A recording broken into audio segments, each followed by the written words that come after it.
No, I mean, I've already clicked go live. I'm just like talking to you through my phone and not through the computer, which would be, the thing that the audio captures from. People like watching the stream where we hang out with each other. Oh, I also didn't change the title of the stream. Yeah. And now he's gone silent because I can't hear anything. Hey, Snow Me. Yeah, I just switched the video. I also realized I didn't change the title of the stream. So it's going to say Pokemon. I will point out that I always say to Joe, I'm ready when you are. And it's not to hurry him along. It's just I'm ready. Okay. And then Joe takes it as a kind of, I need to hurry up because now Cleo's waiting for me. Well, also, we are running 5 minutes behind, when we normally go live. So it's it's time to hit the button. Regardless. Yeah. Dang it. I mean, that's true, but I don't, people are okay when we're a bit late. They kind of expect it. Well, I'm just going to change all the, stream details over on everything. Okay. You do what you need to do. Okay. I should probably, you know what? You can stay in emote only mode for a bit. It's fine. You're all fine. So I'm working on my bullet journal today. Joe's doing some colouring because, sometimes we need that. Yeah. Sometimes we need that. And today is one of those times. Yeah. Sorry, Snowmy. He's just stuck now. I mean, I could try and work it out, Dang it. I just... that cube of pixel magnets? Uh-huh. It just fell onto the mic stand. And when it hit the tripod leg, it scattered and shattered into a bunch of little magnetic cubes, which are all now clinging to the mic stand in a different way. So that's in a different way. Freedom. Okay. Edit stream info. It's okay, Joe. Arts and crafts with ZombieCleo. Yay! Yay. Okay, I'm continuing on with my bullet journal. I'm doing plants. Why is my model in Clio mode? Oh, I hit a button, obviously. There you go. She's now free to not Clio. Okay. No Clio. Dang it! All you have to earn a Clio. Hitting other things that shouldn't be hit. Okay, I'm gonna have to mute my mics while I move some stuff.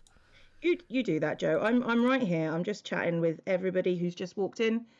Cleo has escaped for another day. The thing is that she never escapes. You do. That's the difference. That's the Cleo difference. So, yeah, I don't know where I was going with that. It's fine. It's fine.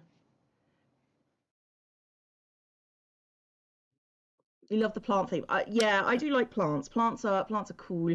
Welcome, Yazi, Rotation, Jins, Duskadair. And I'm obsessed with green at the moment. Green is my favourite colour just in general. Ooh. But at the moment I'm feeling particularly green. So I think it's because winter has felt long and I feel like I need kind of green in my life. So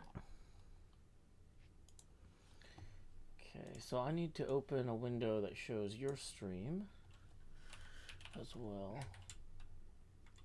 Good morning, lovely people. I hope you're doing well. No, Grave. Joe is aware about his title. He's sorting it out now. We're all good. I already changed it. It just... See? You have to refresh. Really, that's your fault, guys. Yeah, you didn't refresh. That's on you. Yep. I mean, this seems to be a fairly common thing with the craft streams anyway. It's early where Joe is. You need to forgive Joe for the earliness. Yeah. That's how this works. Forgive me. Or don't, you do you. It's fine. I mean, it would be nice if you did. You've got crafting for great game raids. Oh my goodness, that sounds like... Are you talking like D&D? Because that's always fun. Hi. Okay, I can have my coffee. I can do some coloring. see what we got. Joe's having a bit of a chill time. Yeah, Cleo, can you hear me? Yeah, I can. Okay, cool. I was narrating you, don't worry. Okay. I was like, is Cleo listening to what I'm doing? I'd rather not, but, you know, I am. Okay.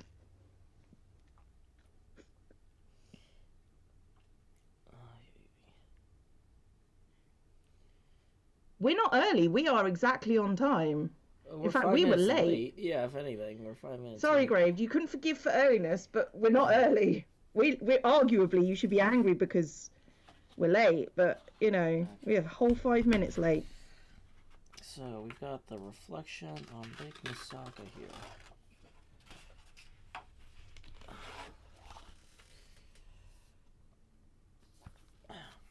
It's 8:38 where you're located. Yeah, I mean, I actually had a stream schedule. I had a stream schedule, and I've stuck to it. Nice. For like 2 whole days. Thank you for the bits, Cheese. You always start the stream as I'm leaving to pick up the kids. Be like, I mean, it's on a schedule. What can I say? We've scheduled this. It's a thing. Mm-hmm. I mean, we can, you know, I understand that you might not get to see everything you want, but, you know, there's only so much responsibility I'm willing to take here, to be honest. Yep. And I'm posting a link in my chats to the Met Museum's page about this particular piece of art. The reflection in Lake Misaka in Kai Province. Oh, sounds nice. Mm-hmm. From the series 36 Views of Mount Fuji. Oh, you did that one, but you did something from that series before, didn't you? Mm-hmm. Well, because it's a coloring book of stuff from the same woodblock artist. That'd be why. Katsushika Hokusai. Yeah. Even even Anna has this stream in her calendar. You know, this is a regular stream. This is like my only regular stream. Oh yeah. So yeah, I mean, like most, like you have like a schedule. I have when I feel like it. I stream every day, but it's you know, it's more kind of I could stream rather than anything else. So you know, well, it is what it is. I've been streaming a little bit more since I got this Pokemon Legends Arceus game because it's like super duper good. And I just was like, really? Yeah. So every time, like when I get home, it's like either I'm gonna immediately go take a nap after I drop my kid off at school, or I'm gonna stream Arceus and then take a nap. But yeah, if I take the nap first, then I go stream Arceus until I pick her up. Yeah, I'm having problems with the camera. You know, we're just gonna have to deal. I keep on trying to sort them out, and it just doesn't work. So it's all good. So yeah. Sorry, but not that sorry. If you know what, if you get my drift. But yeah, Cleo, you mentioned you hadn't really played much Pokemon when I was drawing them. No. Yeah. No. Did you enjoy Breath of the Wild? Not since Gen 1. Sorry? Did you enjoy Breath of the Wild? I've never played Breath of the Wild. Gotcha. Okay, because this new Pokemon game is like a combination of old school Pokemon and Breath of the Wild. Okay. So, and yeah, they did a shockingly good job of it. Like, the graphics look like EverQuest from 2002, but the gameplay... That's not reassuring, you know? I wasn't saying it to be super reassuring. Although I will say, did you play EverQuest back in the day? No, I do remember watching people play it though. But yeah, like as I'm playing this game, I'm like, oh my gosh, I'm having flashbacks to being like a sophomore in high school playing EverQuest. Quite cute. It really is. It's and it's just like all the same graphical problems that have been like solved problems in software. For, you know, decades. Nope, they're right back in this modern Nintendo Switch game. And I'm just like, did they do this up? There's no way that they would have intentionally tried to capture this as an art style because it wasn't good. And then Penny Arcade even had a comic where they were like, Pop-In is not an artistic choice or whatever. Like just the way the graphics render is super...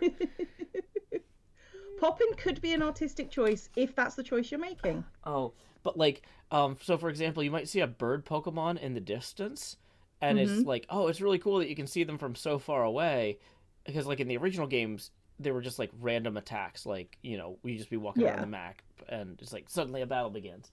It's like, oh, I can see this bird Pokemon like all the way across over there. But like the thing is, when things are beyond a certain distance, they render at like 1 frame every 2 seconds, and so it like the bird would alternate between wings up, wings down, wings up, wings down, wings up, wings down, like a flip book, but not flippy, not very quick. It's like, oh my gosh. Oh no. Like, they should just, at that point, have the bird in a gliding pose, right? And don't animate I guess.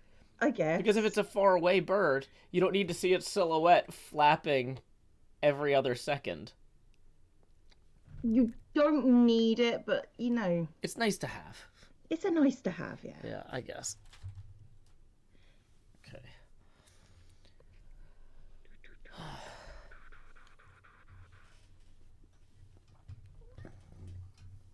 None of these wires are optimal. You're having problems there, Joe. Constantly. I feel we caught Joe on one of those just on the edge of a breakdown moments. No, but like, I know the thing is, I don't really mind that nothing's working. I'm not like, oh my god, Cleo, nothing's working. I'm just like, looking around, I'm like, yep, nothing's working. Like, okay, fair enough. Like, just because my nothing here is set up properly doesn't mean I'm not like too tired to understand how bad that is. Yeah. Okay. Okay. You're safe here, Joe. It's fine. I know. Thank you, Cleo. That's alright. I try. Kitty, I realise you're on your chair, and that means you get pets, but not all the pets. Continuous Some of the pets. Nothing but pets.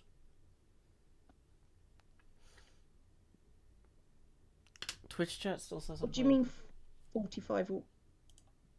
I've already changed it to art. Dang it! Why didn't it take? I'm gonna guess because Twitch is like that. Yeah. Okay, now I'm gonna have a breakdown because I hate Twitch. I mean, of all things to have a breakdown over, you know, that's I can at least get behind that one. Mm-hmm.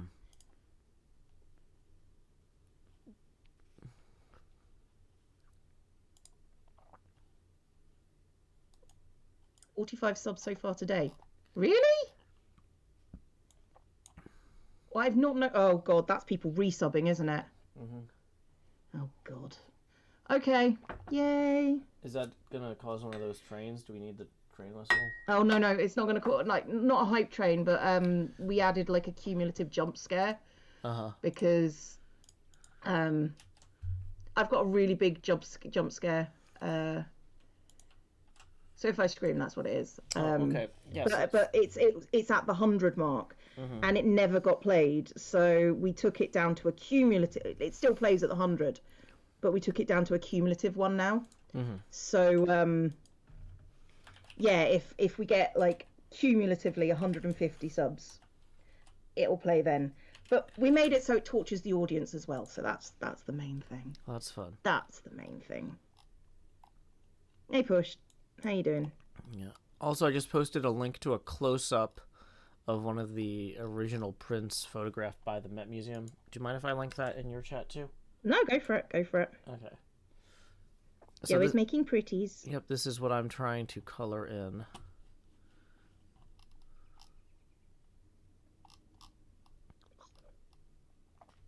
Aren't those subs from last stream? The sub counter should reset every day. But I don't know when it counts as a day. Oh, see, that's why I do all my stuff at 6 a.m. Punxsutawney, Pennsylvania time. Anything that needs to reset. Because the thing is, you don't want it to reset every midnight because, you know, you might be streaming at midnight, right? But, like, I only stream, like, that early, 6 a.m. Punxsutawney, Pennsylvania time, like, for, like, big Hermitcraft stream days or, like, charity stuff. So when everything resets in the middle of my stream, it's part of a big deal, you know? And I have a special reset song. Do you? I don't think I've ever heard that. Oh, yeah. It's my brother and his girlfriend doing an Out Ska Country cover of I Got You, Babe. Oh, my God. Yeah, no, I get that reference. Never really liked Groundhog Day as a thing. I don't know why. It's all right, but it's like, Is it because you don't like Bill Murray? Bill Murray's all right. It's just one of these things. Hmm. Has Corpse got a YouTube channel? No. Well, Corpse does have a YouTube channel, but they um are currently doing school for the last few years, so they don't have time to also do a YouTube channel. I should have really paid attention to that as a teacher, shouldn't Well, Ghost Hunters is also one of those games like Ghostbusters, which has Bill Murray in it. Do you hate Ghostbusters too, Cleo? Let's just go through all the Bill Murray movies. The Man Who Knew Too Little, where he visits London. Did you hate that one? I've never seen that one. Oh, well, you should, because he visits. Is it because I hate Bill Murray though? Is the question? Yeah, I don't know. Yeah, so the premise is that he's going to visit his brother, who's like an investment banker or something in London, and he's like this like small town auto parts salesman from like Ohio or whatever, and it's his first time, coming to across the ocean, and it's his birthday, and so Right. he flies across the ocean to surprise his brother on his own birthday. Like, look, it's my birthday, and I'm here in London to visit you. And his brother has this big important business dinner. So he says, hey, you know what? I'll get you tickets for this interactive theater experience. It's super expensive, but I'm an investment banker, so whatever. And Yeah. so he gets some tickets to this thing, and so he's told he's supposed to go to this particular phone booth and wait for a call. And like, it's like a tour of London with it's supposed to be like a dramatic experience. And he goes to the phone booth and ends up accidentally picking up the a call for us like a Russian like assassin. And All right. so he's basically taken on the role of this Russian assassin by accident. And meanwhile, this Russian assassin is going through London on this like theater program. And so it's called The Man Who Knew Too Little because he's acting as of course the Russians eventually realize he's not their guy, and so they assume he's some sort of American CIA like super agent or something. Like, who is this guy? He came out of nowhere. He got off a commercial flight from Ohio to who's in Ohio. And so yeah, it's basically the Bill Murray wandering around London doing spy stuff by accident, and like, oh, and there's things too because he like constantly thinks he's like not sure what the limitations of like the interactive theater experience are, and so Yeah. like, there's a thing where like somebody tries to like rush into a room with a gun just as he's like getting up and turning, and he like knocks the gun out of their hand. And he's like, oh my god, I'm so sorry. Picks up the gun. He's like, oh, is this you dropped this, right? Like pointing it right at them. You know what? Here, do you want to take this back and try coming in the door again? And they're just like, oh my god, he's so cold. He's just mocking us. It's like like, oh, you had a whole thing you were gonna do. Like, I would love, yeah. Why don't? It's pretty funny. That does sound pretty cool. Yes, Bill Murray was the guy in Zombieland, arguably his seminal work. He does play himself in Zombieland though. He does. Yeah. So it's not really acting at that point. Yeah. Whereas in The Dead Don't Die. Not seen that either. Oh, well that's Bill Murray and Adam Driver are small town cops in I believe Pennsylvania, and there's like an alien or zombie problem or something, and it's basically one of those movies where a bunch of famous people wanted to hang out with each other, and Right. and so they basically tried to figure out what they could get away with, and so they're kind of making fun of people who make movies to hang out with their friends too, like Right. so Adam Driver and Bill Murray are driving in like the first scene of the movie, and this song comes on the radio that was just in the opening credits, and Bill Murray's like, I feel like I just heard this song, and Adam Driver's like, oh yeah, it was over the credits. Yeah, stuff like that. Yeah, no, I see. I'm just gonna, you should probably change the subject at some point, because I can ramble on about no, every stupid movie Bill Murray has ever made. Do it. Do it. Let's see. Juliet Sierra says, okay, but we want Hermitcraft. You know, Bill Murray wants Hermitcraft too, and look where it got him. In Cleo's least favorite movie, Groundhog Day, apparently.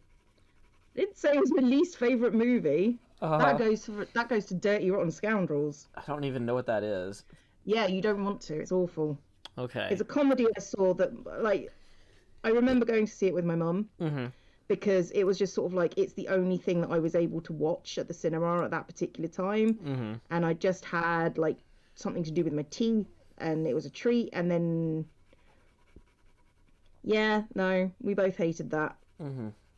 Because it was a terrible movie. It's full of people trying to be funny. Yeah, I'm not sure what the worst movie I've ever actually sat through in a theater is. Well, to be fair, I also hate Existence. Wait. Is that the name of a movie? Because I thought you were going to say like something like, I hate existential theater. Or no, Existence is the name of a movie. Thank you, Snowy, for the 5 community gift subs. I appreciate that. No, it's a sci-fi movie, which is terrible. It's about people getting into interactive gaming by putting an organic component in the back of their neck hole, which has been made. Anything that has a neck hole in it should probably... The Matrix has a neck hole in it. Yeah, I know. Do you hate The Matrix too? Well, I think it was trying to play off the popularity of The Matrix. Oh, okay. So, it was a kind of like, are we in? Is this reality, or is this the fake reality that the hoojima have done? You know, it was garbage. But I remember watching that with my friend, and he seemed to think it was all right, and it was like, oh, I thought it was terrible, and he didn't understand that. So, also, thank you to Yasmin, real quick, for the tip of 10, who says, howdy, Joe. Not sure what to say here. I hope you have an amazing day. Hope you do too, Yasmin. Thank you so much. That puts us 10 away from the next face camera expansion, and tips are welcome via paypal.me/JoeHills and YouTube Super Chat. To be fair, you don't have to say anything, to be honest. Just say hi. Yeah, and then we shall also say hi. Hi. Oh, hi. Yeah. Hi. I'm so tired. I'm like, who are we saying hi to? Oh yeah, Yasmin. Jesus. Yeah, it was Yasmin saying hi to us. I'm like, breathe, Joe. Breathe. It's okay. It's okay. Scalpel. Oh boy. I actually like tried to go to bed on time last night and everything, and like I just. I've not been going to the gym on Wednesdays because I've been waking up too late. So I made a specific effort to wake up really early today and go to the gym, and I did it. Yay! And now I'm sore. You got your neck ultrasounded yesterday. Oh my goodness. Yeah, I've only ever had my heart ultrasounded. I have also had my heart ultrasounded. I can't remember exactly why. I don't think they knew exactly why. Oh no, I remember. It was they thought I had some kind of arrhythmia, which I don't. Block Engineer resubscribed for 11 months. Thanks for 11 months. Can't wait for 1 year. Well, choo choo, indeed, Joe. I saw that banner pop up, and I was like, why is there a banner here? Oh, it's time to do the thing. It's time to do the whistle. Time to do everybody whistle. Everybody whistle. Woo-hoo. Thank you very much, guys. I appreciate that. I appreciate the hype train. Hype train. Oh. Use me because they kind of act like siblings. I mean, to be fair, me and Joe have known each other for 10 years now. So 11, I think. think, almost. No, that's not true. It can't be 11. I've known you since before I was on Hermitcraft, and Hermitcraft is going to hit 10 years in April. Well, that's horrific. Thank you, JT, for the 9 months. I'll be appreciated. I'm just going to live in denial and say that's just not true. It's not going to hit. I think in one more year, I'll have known you for a third of my life. I'm horrified by that thought, and I've known you're a quarter of mine, so yeah, that just comes from being older than you. So, yep. Okay, I need a quote. Brain quote. Let me think. A quote for my quote page. Oh yeah, that'll do. I like how I just like the important part of the quote page is the theme having is plants, right? And you need quotes about plants. No, I just need an inspirational quote. Something like, follow your dreams. Well, I've got a quote, but it's just, or, how about this? Dream of more follows. There you go. That's aspirational, and it plays to streamers' love of numbers getting bigger. Oh man, I have lost like 2,000 subscribers on YouTube since Hermitcraft season 8 ended. Yeah, I've lost a few. So. Yeah, I was looking at it the other day because I opened up the thing to check my comments because people do sometimes comment on the VODs from the Pokemon things. And it's just like, hey, you're losing thousands of subscribers, and I'm like, oh, okay, thanks. I mean, no offense, but I think I've lost like 500. It's not a huge cut. It doesn't matter. Not gonna lie. No. It's not people that were paying for me to do this work anyway, right? No. It's not like, oh no. I've done a terrible thing. No. And most of those are going to be people that just followed me 7 years ago, and their accounts are now deactivated. Yeah. From inactivity. Arguably, yeah.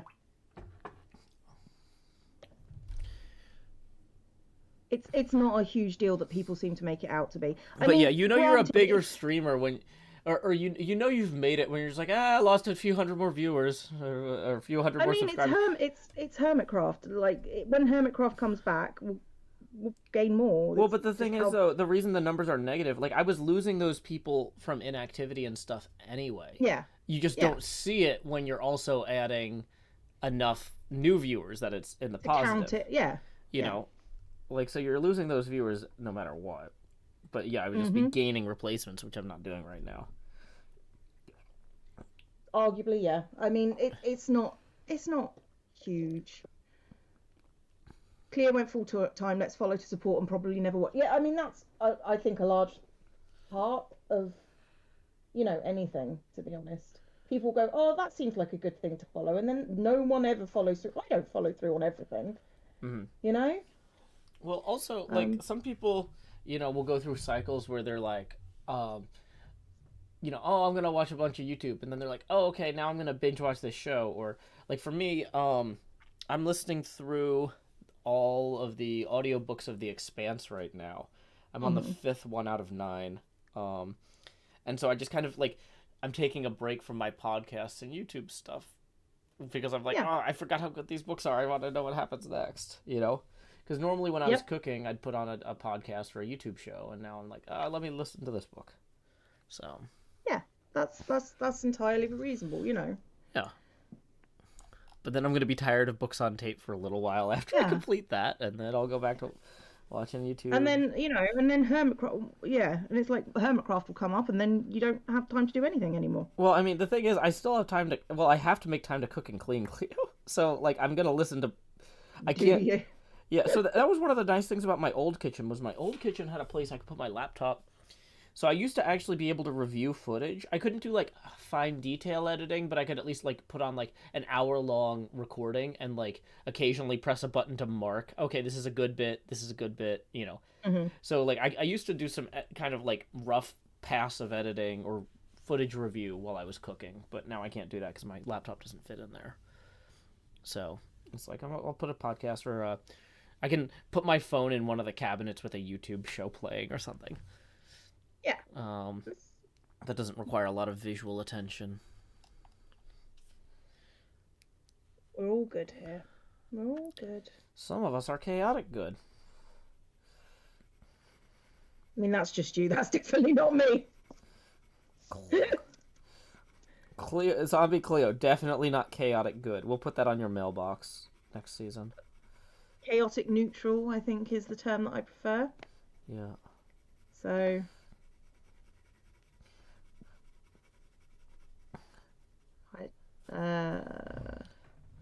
Yeah, so that's the thing, though, about, like, you know, when people are like, oh, yeah, choose your alignment. If you're actually chaotic, there's a 90% chance that you should probably claim to be neutral or lawful anyway. Oh, 100%. Right? Like, you know, if people are like, hey, which Star Trek character are you the most like? If the answer is Elim Garak, you say Geordi LaForge. Yeah. Right? You know? Right. 100%, yes.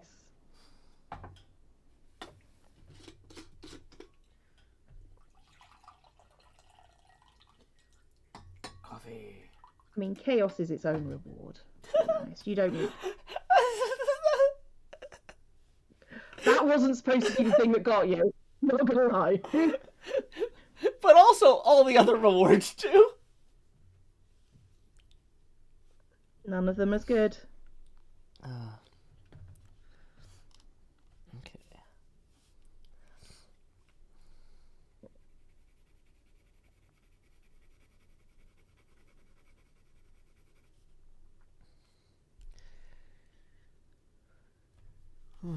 So much greenery on the march, but yeah, I mean, green is my favorite color.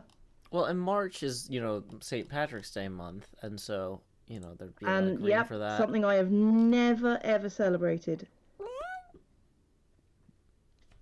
You know, I could let you slide on not liking Groundhog Day. Is it just not a thing there? I mean, it's a thing, but I don't drink. Okay. But I mean, it's not that I don't drink, it's just I can't be bothered to drink, and it's just sort of like, Okay. And also I'm British, I'm English, so... Yeah, I was gonna say, is that like an English thing that like, oh, we don't celebrate St. Patrick's Day because that's like appropriation from the Irish? No, it's just... Just seems like an excuse to get drunk to me. Well, for a lot of people, and especially for people who aren't, you know, like Irish. Mm-hmm. So, you know, it's also a day to celebrate, like, you know, driving snakes off of islands and, you know, stuff like that too. You see, that's something I've never done. You've never driven snakes off an island? No. Oh boy, you live on an island. I know, and you know what? I've never seen a snake in the UK. They must have beaten you to it somehow. They drove themselves off the island, is what you're saying. Maybe for get away from that ZombieCleo. Maybe for St. Patrick's Day, I should record a thing on Hermitcraft where we get snake skins, and like we do a reenactment of St. Patrick driving the snakes out of Ireland, and like. Funny thing, Joe, you've seen my new skin. Oh my gosh! What if I've got a stick and I'm like telling all the snakes to leave? No one else knows. Just you. Okay. Shh, it's secret. But you've seen my new skin. Yeah. But that's something we need to possibly work on in the future. Spoilers. Duskadair says UK doesn't really do Saints' Days. Really? I feel like England has a whole like church. Doesn't the Church of England have Saints' Days? No, Saints are Catholic. Well, I'm pretty sure that I've seen Church of England churches with names like Saint whatever. Oh yeah, but Saints are Catholic, you know. Okay.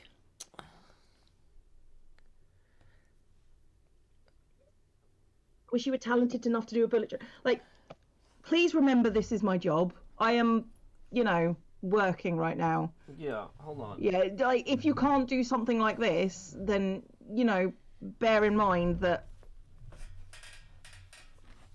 I'm currently working. gonna say. So let me fall out of this chair practically. Okay, you do that. Go get a book. It's like, look, yeah, if you don't have time to do a bullet journal the way Cleo does, you can just get a notebook. Like, here's a notebook. I didn't even pay for this notebook. NASA gave it to me. So thank you, the government, for a small tax refund in that way. But I could just come over here and I could write March, right? And yep. I could say, oh, that's St. Patrick's Day, so we'll do a clover.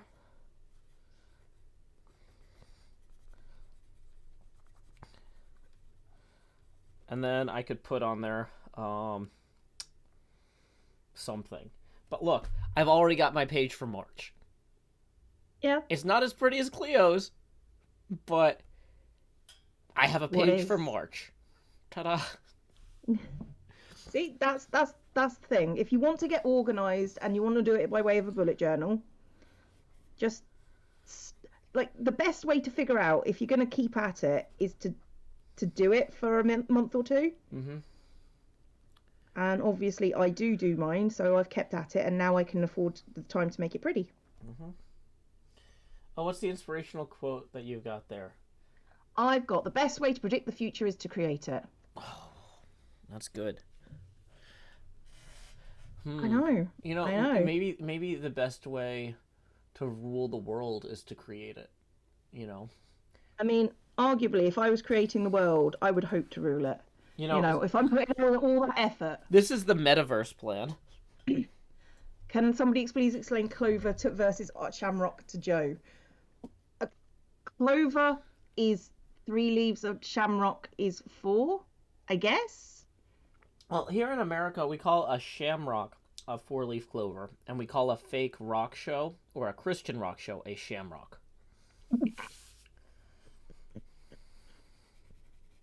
Yeah, you do, Joe. Yeah, you do. And one of my favorite lines from King of the Hill is, "Don't you boys know you're not making Jesus greater, you're making rock and roll worse." And they're not wrong. Yeah.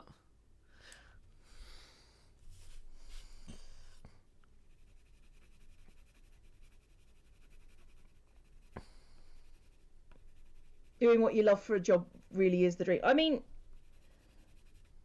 I think me and Joe speak a lot about jobs as a on these streams, like a lot. But I would not exchange what I do now to go back to working for someone else.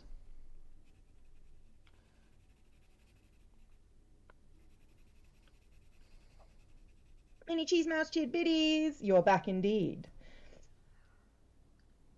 A shamrock is 3-leaved. The entire lucky 4-leaf clover is pure British. Ah, okay, there you go. 3 leaves for explaining the Trinity is the mythos of the shamrock. Okay, now I learnt. Am I going to remember it? No. But thank you for teaching me.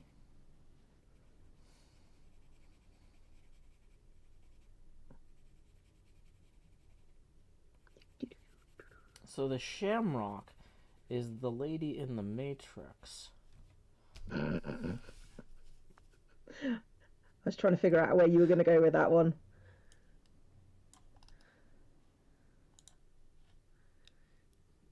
Okay. I mean, I got there. Just needed a second. It's early. Snow mischief biddies! We're filling the ceiling, are we? Okay. Learning things you don't know with arterial red, yeah. Somebody, Cryptic Fen says, St. Patrick's are an invasive species that displace native reptiles. I think the proper plural is Saints Patrick. Like how if you have more than one iPhone, you have Eyes Phone. Maybe. I don't know.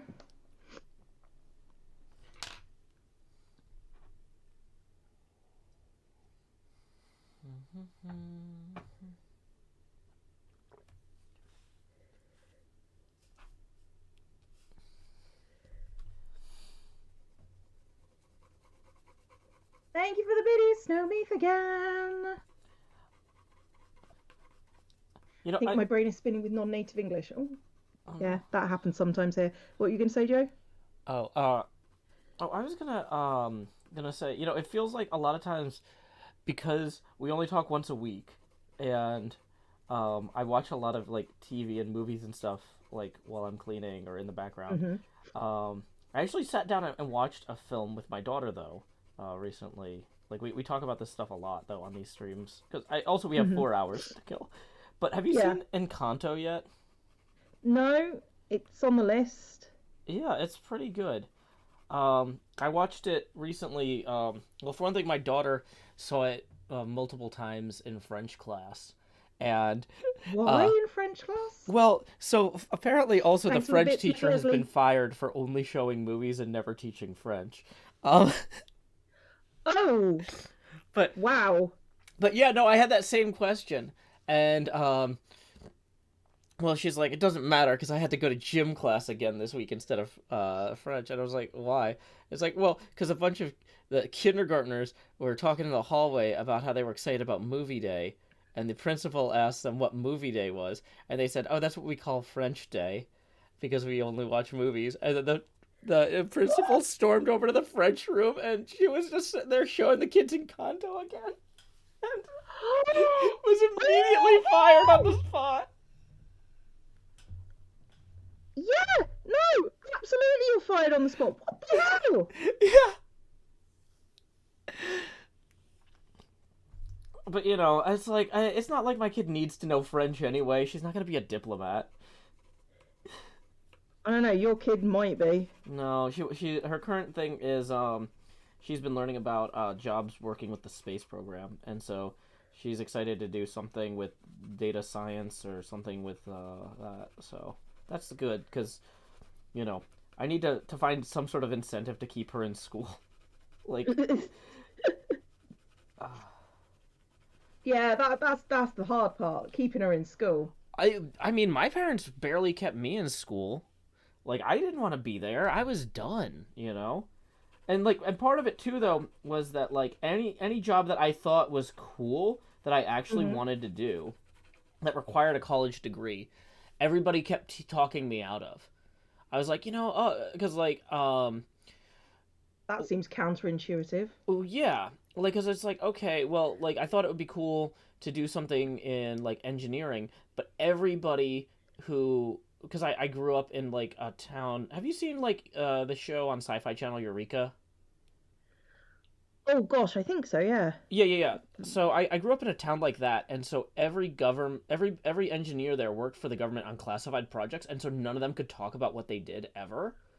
And Oh, I love talking about what I'm doing. And yeah, that so seems like a bad so like Joe I job. didn't know anybody who worked in engineering who was allowed to talk about their jobs. And so it was like, well, Yeah. that's out.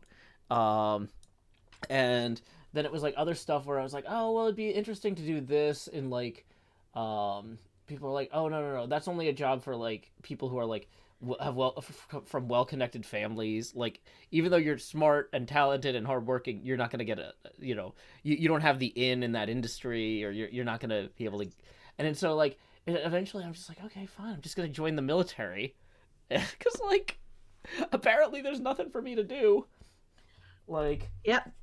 um, especially because like at the time, like I like computer stuff, but like I didn't want to do that for a living because it was my fun hobby, and if you turn your fun hobby into your job, who knows what'll happen. Well, I say that if you turn your fun hobby into a job and you're working for someone else, right? Yeah. Like Yeah. like there's a reason Jonathan Larson never accepted work making musicals for other people because he got Hmm. offers when he was working at the diner to work on other people's shows, and he was like, no, because if I work in the diner all day, I can come home and write my own music. But if I work on Yeah. your music all day, I'm gonna come home and I'm gonna be too tired to write my own stuff. Makes sense to me. You know, and Yeah. so I was like, I want to do computer stuff, but like as a side thing, not as my job. But I ended up doing that anyway. I don't know. So, but like, yeah, when I had talked to people about like, oh, it'd be fun to do something with NASA, not be an astronaut, but like do something with NASA, everybody's like, no, no, no, those government positions, you make no money, you have to work stupid long hours. And it's like, it turns out by the time I got out of college after the recession hit, either you didn't have a job or you made no money and worked stupid long hours anyway. But I was in an industry I didn't want to be in. It's like, sorry, I'm complaining a lot. That's all right. No, but, no, no. We're here for it. We're here for but it. like, Joe. yeah, it's just like, why should I stay in high school when there's no jobs that I want that really require a high school diploma? Like, because a lot of, you know, it's like, why should I why should I go to college if there's no jobs that I want that require a college degree?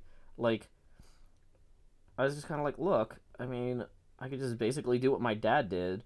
And so there are certain industries where you can work your way up by being smart and hardworking, and they don't care what degrees you have. And I'm like, I'll just go work in one of those, like manufacturing, and I'll work my way up, and I'll not go into a ton of debt. And I mean, it took me a decade to pay off that debt, so I wasn't wrong about that. That debt was objectively horrific, you know, but objectively horrific. Manufacturing sucks. Well, I mean, I've worked in manufacturing over the summers while I was in college, and honestly, if I hadn't stumbled into the job I got straight out of college, by randomly trying to help a guy with a website, like I wasn't asking for a job. I just felt bad for him. Like he was working on this really cool thing. Hey, thank you very much, Salamanders, for the 5. That puts us 5 away from the next Face Camera expansion. Tips are welcome via paypal.me/JoeHills and YouTube Super Chat. So yeah, this guy gave this presentation about this thing he was working on, and they had put an insane amount of effort and time and things into it, and people kept asking, like, well, why did you have to come here and talk to us about this? This should be on the internet. Like, everybody loved what he was doing, but they're like, this is stupid that I couldn't find any information about this before this meeting. And I was just like, oh my gosh. Yeah, so I was like, hey. People are charming, aren't they? Do you want me to throw this on the internet for you? And he's like, okay, what's your time worth? And I'm like, well, I'm thinking like, oh yeah, I'm making $12 an hour right now in the school cafeteria, so maybe I should say 15? But, oh.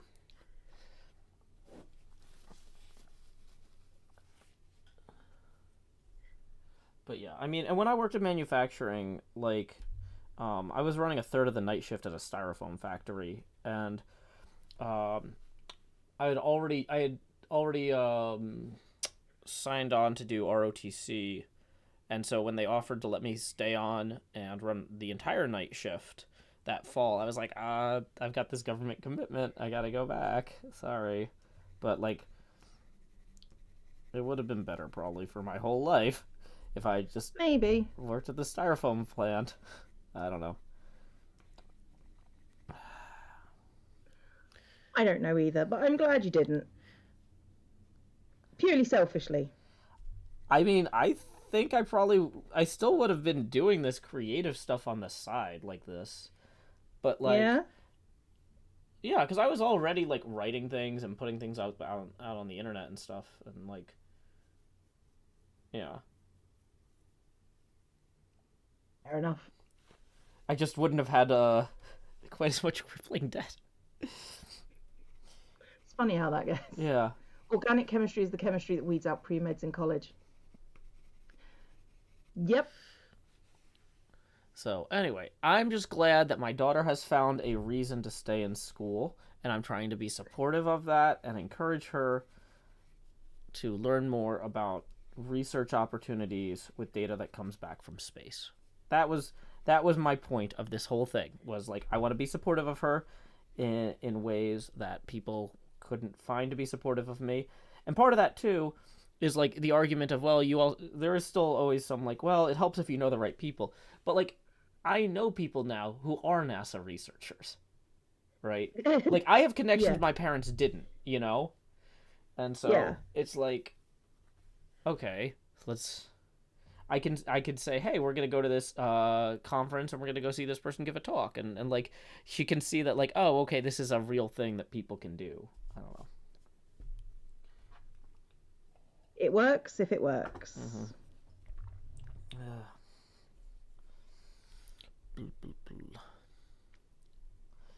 Welcome, Blaze the Banana.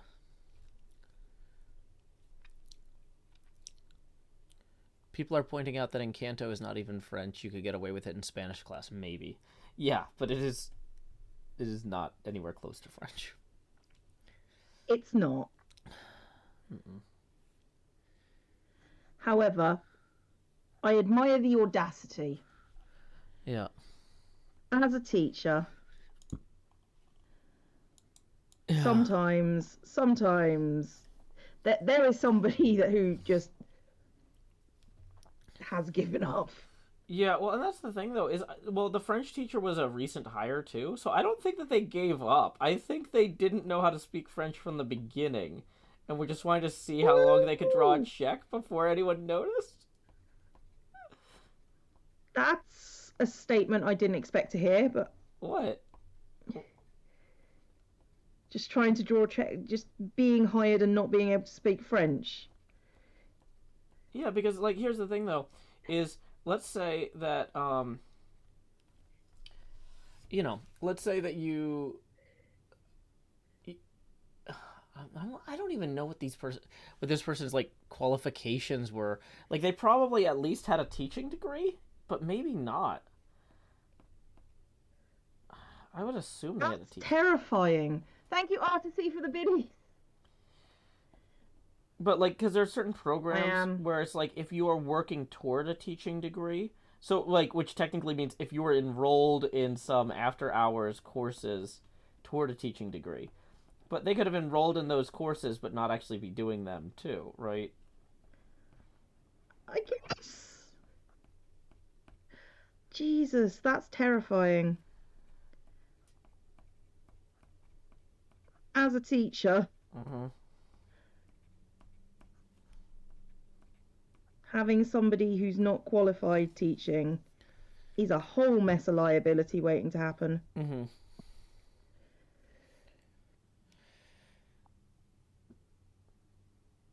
It's good that I missed out that letter. That means I wasn't happy with it looking how it looks already because it's too big. So now I can make it smaller. It's fine. I can just squidge and add in another letter. It's fine. I'm so glad you pointed that out to me. Thank you. Thanks.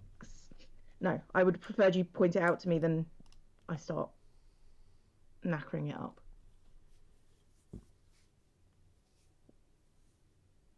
Oh, yeah, Future does have two U's, doesn't it? I wasn't looking too closely. The pencil lines don't show up too clear. It was predict. I missed out the D. Oh. F-U-T, there's a T there, R-E. And I spelled future as well. I'm a teacher. So you misspelled... So you had two words you needed to write down, and you missed a letter from each of them. Yep. Hey, I'm a teacher. Thank you very much, Matthias, for tipping. And I'm a 20. Qualified teacher at that. Yeah, that puts us 15 past our first Face Gamer expansion milestone, so here we go. It's time to say, howdy y'all. Grow Hills here, expanding as I always do in Nashville, Tennessee. D-da-dee-da-dee, D-da-dee-da-dee-dee-dee. And we also got another tip rolling in from Cryptic Fen for 22. So let's see, we were 15 away from that next expansion. Now we are 7 past. Boom. So here we go. It's time to... Where's the mouse cursor? Grow Hills. Dee-dee-dee-dee. Alrighty. Yay. So thank you, Cryptic Pandemic, Fen, we're enduring teacher shortage. Many states are hiring temps that only have an associate's and 2 years of higher education. I'm focused on the conversation. Yeah, I mean, you know, if you had a chance to talk to Joe, wouldn't you? Mm-hmm. Oh, yeah, I talk to myself all the time. Yeah, fascinating. That's the problem, Joe. Yeah. That's your biggest problem. You're just too fascinating. Well, I told you that even my ex-wife said that. Because at one point... I was no, I'm serious. Like when she left me, I said at one point, like, I know that, like, we haven't been able to spend a lot of time together lately because of your school and stuff. Because she was working on her PhD then, but like it seemed like every time we talked that, like, you know, we were really getting along well. And she said, I didn't love you, but you were always entertaining. And so, like, I was just like, oh. Wow, that's a statement. Yeah, and so, like, that was really kind of one of those things where it's just like, okay, so, huh. Great. Like, I used to think, like, oh, I'm glad I found somebody who like cause, especially because I was working on building this like YouTube thing and all this Yeah. stuff, and I was like, I'm glad I found somebody, when I had nothing. I had literally Yeah. negative anything. I had tens of thousands of dollars in debt when I met her, and it's like, oh, here's somebody who loves me for me, not because I'm like famous or making a ton of money or anything. And it's like, nope. It turns out like just being entertaining was like Enough. a liability. Jesus I don't know. Christ. It's a big oof. Thanks for the biddy socks. Appreciated.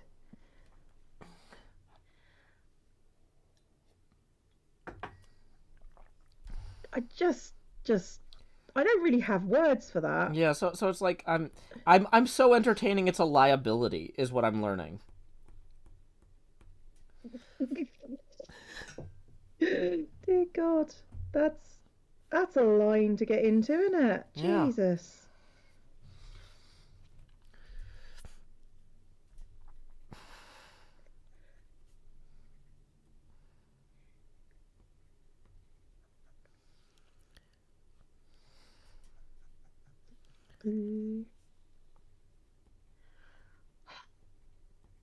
Dangerously amusing. Dangerously amusing.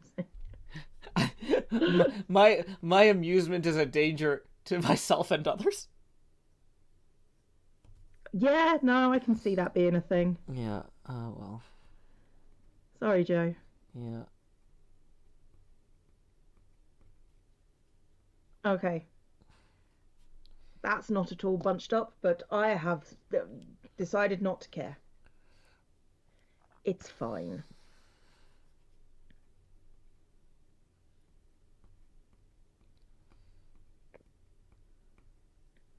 It's all squidged.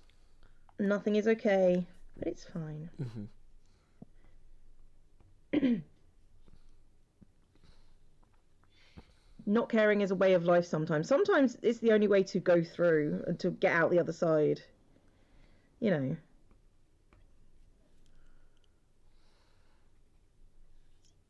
Hi, I'm sorry, I forgot you were there. You've been so good. Was the cat still on the cat chair? Yeah. It's just. She just decided that I hadn't petted her enough, so she needed attention. Well, that's actually really good patience, because like that's been a while. I mean, yeah. Ceiling is still empty. Thank you for the bits, Kay. It's appreciated.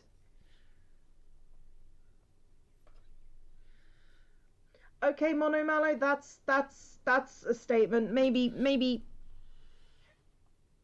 therapy.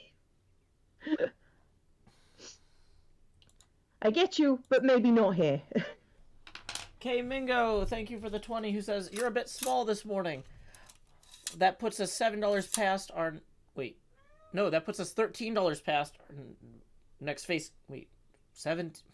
Breathe, Joe.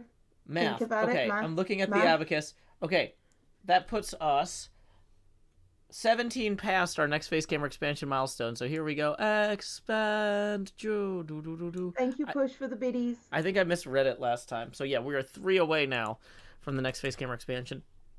And thank you for the biddy Snowmeath again. Blaze the big man. Oh, go on. Go for. Oh no, I'm just reading from you. Blaze has said. Blaze says, sounds like you and your wife had a healthy parasocial relationship, not a healthy marriage.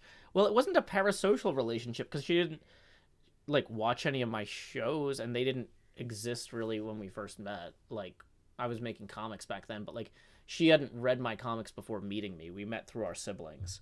So I don't think parasocial relationship is the correct thing there. No. Like, I think it was just I don't know, a one-sided relationship, maybe, in a lot of ways. In a lot of ways, yeah. I'm not going to go into any more detail about my thoughts and opinions.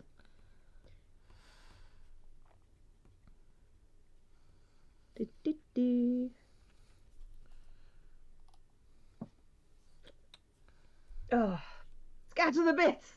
Thank you for more biddies, Kay. It's appreciated. You're looking a bit scattered there. Scatter the bits. Oh yeah, I've been doing so for the Pokemon Legends Arceus streams, Mm-hmm. um which apparently I've done like 16 of. Uh Jesus, Joe. yeah, I'm like 50 hours into this game and most of it's been streamed. Uh but like and I I mean, think I'm saying. I think it came out. Did it come out on Friday or did it come out the Friday before? I think it must have come out the Friday before. Yeah. It came out 2 Fridays ago. Oh, Um, Jesus, Joe. but yeah, there's two warring clans, or not warring, but competing clans in there, and Both so alike in dignity. yeah, in Fair Verona, where we lay our scene, where ancient grudge breaks to new mutiny, and civil blood makes civil hands unclean. But anyway, um, so I've been practicing my voice acting a little bit. I gave one of the clans all Massachusetts accents and one of the clans all Scottish accents. And I thought, like, oh, this will make it easier when the leaders of the two clans are talking back and forth in the game and I'm reading the text out loud for people to tell which clan people are from, right? But then I got into scenes where there were like Uh-huh. 2 or 3 people from each clan. And I'm like, now I have to do 3 different Scottish accents. And it's like, I don't know if I can, or 3 different Scottish voices, right? And 3 different Massachusetts voices. So it's like, okay, how I gotta practice my range a little bit, you know. Mm-hmm. So it's like, I don't have any text in front of me, and now that you've done this Romeo and Juliet thing, it's like all I can think about. But like, Sorry. dang it, Cleo, I tried to think of literally anything else I could say with this accent to demonstrate it, and all that's coming up is One Zephyr speaks with his sweeter breath, in spirit art and every old and eath, the tender croppers and the younger sona, hath in the ram its half course Yorona. Which is not helpful because that's not even English, that's Middle English. There's gotta be something that I can, but then it'd be like, I curse McKilts. I can't do the Scottish one without being like, luckily one of the Scottish leaders starts all of his sentences with or whatever, so I can be like ugh, and then like kind of switch. But an angry man. There is my story. The bitter rancor of Achilles, prince of the house of Peleus, which brought 1,000 troubles upon the Achaean host. Many a strong soul it sent down to Hades, and left the heroes themselves a prey to dogs and carrion birds, while the will of God moved on to fulfillment. Like, yeah, I'm trying to think like what I actually have memorized so I can like, yeah, but like, yeah, so I've been practicing a lot of different Scottish and Massachusetts voices this last few weeks. Just for it. Blaze the Banana says, I honestly thought every character was Scrooge McDuck. Now you're Uncle Donald. Okay, fine, pets. There you go. Happy? Satisfied? No.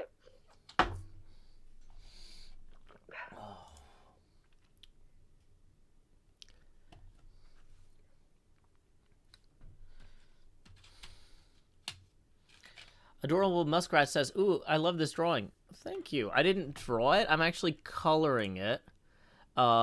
It's a woodblock print by Hokusai. Rotation says, except for the characters that are JFK. Not everybody with a Massachusetts accent is JFK. How do you... Like, it seems like a lot of the viewers have never heard anybody from Massachusetts ever except for JFK, and I don't know how that is. Massachusetts is a very populous state. Boston is huge. It's a big city. There's people from Boston everywhere. Okay. Sorry, go on, Cleo. I could not predict a Boston accent. I could not pick it out of a crowd of American accents. So, what can I say? Wait, Boston is from Fallout? Yeah. Well, then don't they do the accents in the game? You'd be surprised at what accents they do. There's a Russian from all the Russian people that have survived for 200 years from the bomb, apparently. And there is a British person in there. And I'm just like, oh, thanks, kitty. Thank you. Okay. You know, a lot of British people, were there when Boston was founded. Yeah, I'm aware. Okay. Yep, this is one of the views of Mount Fuji, adorable muskrats. Good eye. In fact, I'm going to go ahead and link the original here. It's this JPEG I'm posting a link to. Is the zoomed in version of the original from the Met Museum. Hancock is my favourite. For reasons other than the fact that he's a ghoul. Ghouls just wanna have fun. Oh, ghouls just wanna have fun. We really do, Joe. We really do. They just wanna.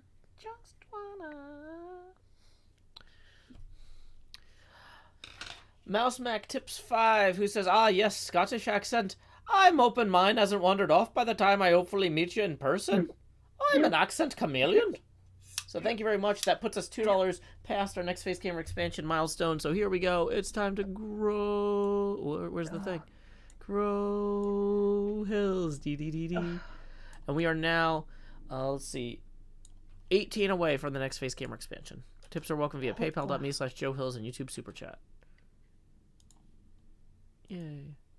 Yay.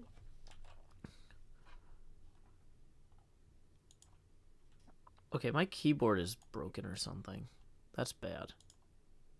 I can hear the difference in English accents, like from England. I know, we were watching a baking show.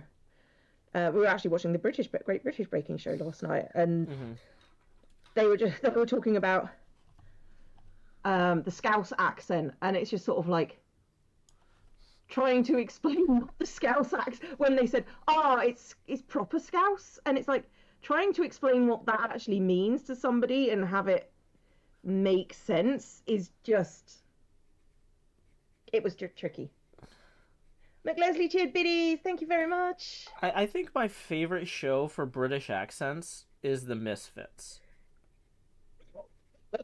Did you watch The Misfits, Cleo? I think we talked about this at some point. Yeah, Misfits is great. Misfits is hilarious. It's crude as hell, but it's great. It's so good. Because they're all like super. They're like living in government housing, and like very impoverished on the whole. So it's very like rough street accents and stuff. Not like, oh hey, here's some polished, Thames accent or whatever. Yeah, it's good. Folia Blue writes, I love the first 2 seasons of that. I was kind of sad when a lot of the main cast dropped off, but yeah, it's still an interesting show. And I never really watched it after what's his doodle left? Oh, the guy from Game of Thrones. I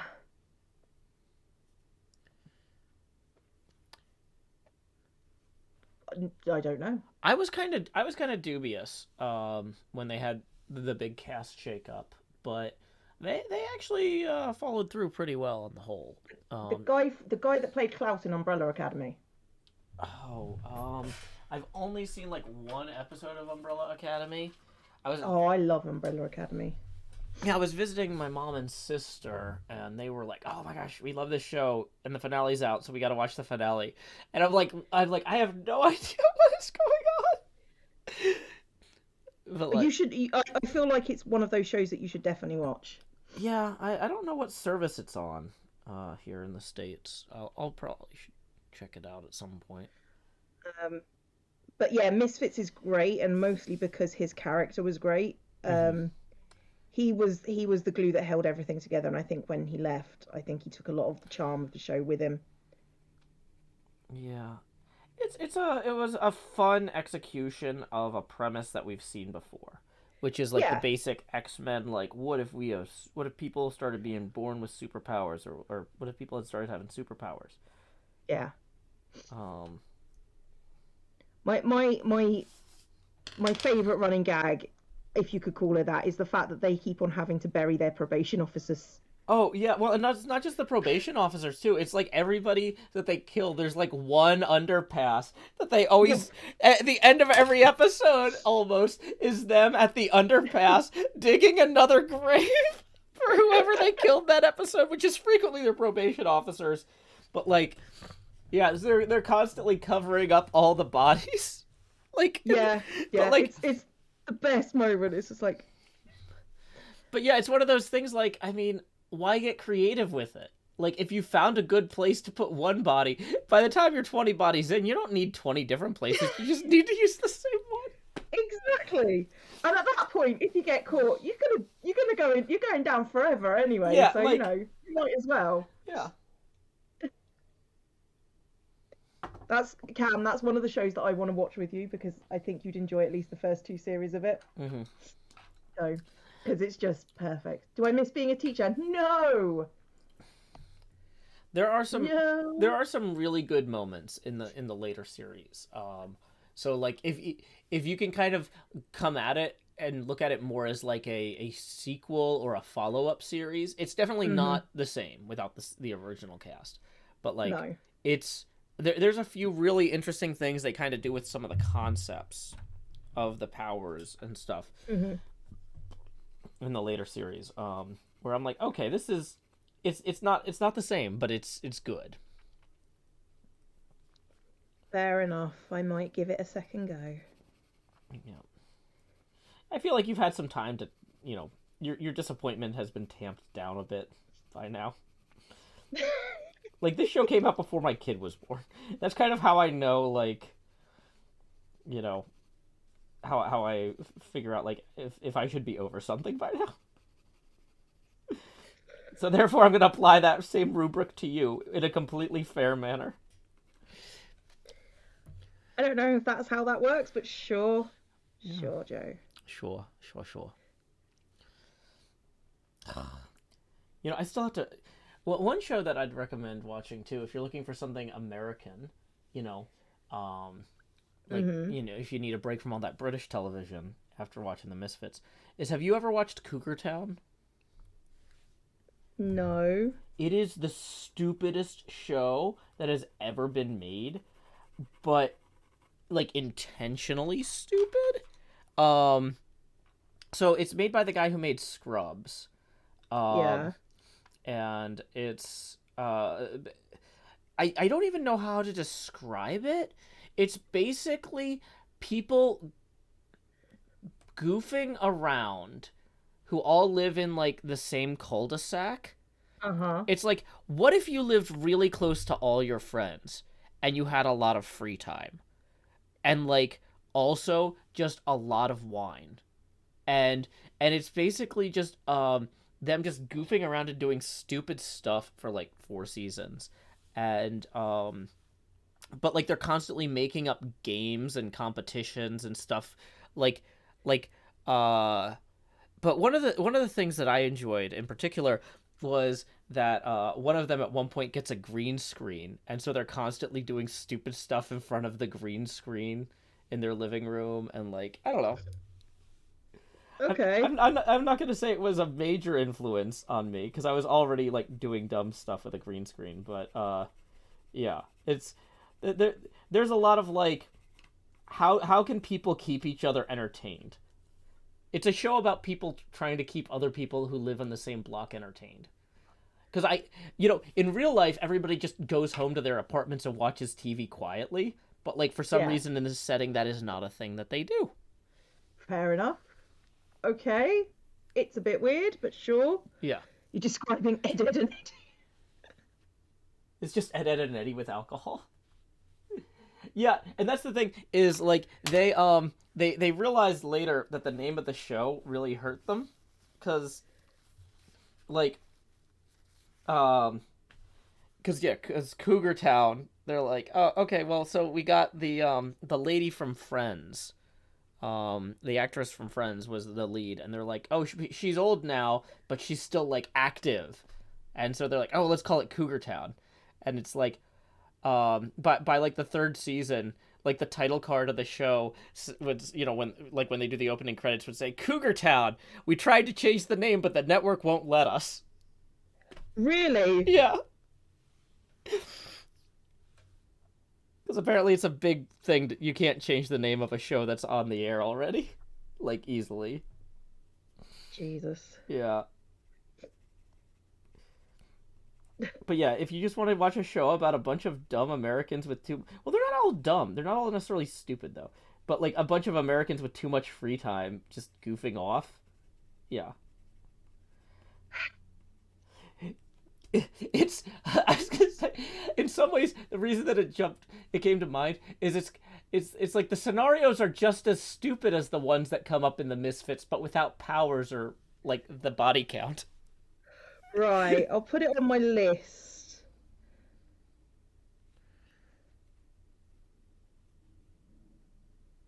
Ahime Angel points out that it has the same creator as Ted Lasso. Wait, really? Did the people who make Ted Lasso work on Cougar Town? I love Ted Lasso. Cleo, seriously, you should like, even if you don't care about sport at all, as they call it there, it's a really good show. It's very funny. Yeah, I've heard about Cougar Town, but the name has put me off. Yeah, well, the name is terrible, and I agree with you 100%. Like, I didn't catch it while it was on the air. I saw it in reruns on streaming. But yeah, I started watching it because there's a character on Community named Abed who has this Abed. huge rant about how great Cougar Town is and how nobody appreciates it. And I was like, is it actually good? Or is this just like showing how insane Abed is? I was like, no, this is actually good. That must be one of the writers going, my friend's show isn't getting the joy it deserves. Mm-hmm. So we need to finish our show queue. We're doing well. We got rid of Crime Scene Kitchen, and we're nearly at the end of that season of Bake Off.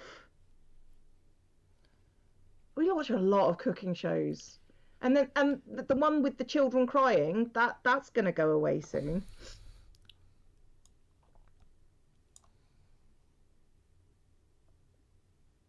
Please be aware, the one with the children crying isn't just people poking children with sticks. It's a baking show. A baking show about children crying. I get it. Well, no, they cry because they lose. Oh no. So, And they know their parents will never, accept them again. Yeah. That's pretty much how parents work.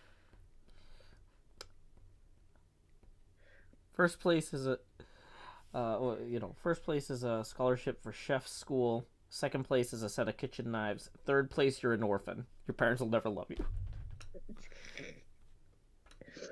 Feels like it when they cry. I can only watch one episode at a time. Is Cleo sad about the end of the Crying Kids cooking show? No. I'm always like, I can't watch more than one because I need to cheer myself up at the end of it, because the kid always cries. And there is a part of my cold black heart that feels for children. Oh, you should watch a movie with no children. Have you seen Glengarry Glen Ross? There's no kids in that. Oh, you haven't seen Glengarry Glen Ross? Okay. Okay. Well, okay. So, it is a movie about it originally was a stage play. And it's about salesmen, and it's super bleak. But the thing that's interesting about it is it's got this kind of weird cadence to it. But the way that they maintain the cadence is with swearing. So it's a bunch of smoking, swearing salesmen dealing with problems. Oh dear. But I'm doing a terrible job of selling this. I mean, you are. It's a movie about selling things and a play about selling things, but it's honestly one of the best stage adaptations to film ever. Like, the film is just gorgeously shot. Everything is just it's not pretty though. Now that I think about it, it's because it's set in Chicago, and Chicago is not a pretty place, but it's like there's kind of like, it's so competently done, it's beautiful, even though that the subject matter isn't beautiful. I'm doing a terrible job here. Chat, jump in and explain why Glengarry Glen Ross doesn't suck, please. Because Please explain why it doesn't suck in a way that is better than Joe explaining why it doesn't suck. Because, yeah. Joe. I'm just gonna. People are always telling me, Joe, you're too stressed out. You need to delegate more. Okay, I'm delegating. Chat, explain why Glengarry Glen Ross doesn't suck. Next problem. And then, if you choose not to, then don't blame me for not delegating things in the future. Because I tried. I'm earnestly just looking at this and going, you know what? I'm doing a bad job. I'll hand this off. NJ says, sorry, Joe, I haven't seen it either. NJ's the one who tells me most often I need to delegate things. So I feel vindicated. I would argue that NJ is correct. Yeah, okay.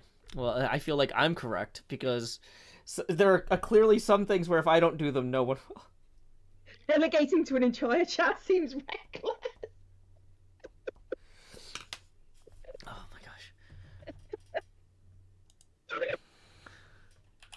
my gosh. Shouldn't find that funny?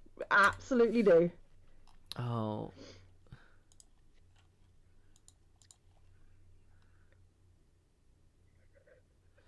Boy, I've pulled up the script here, and I'm like, I want to like read a scene to you. Oh God! But I've got a knife out, so be careful. I know, and I'm like, okay, what if I replace all of the swear words with other words? Could I do this on the fly?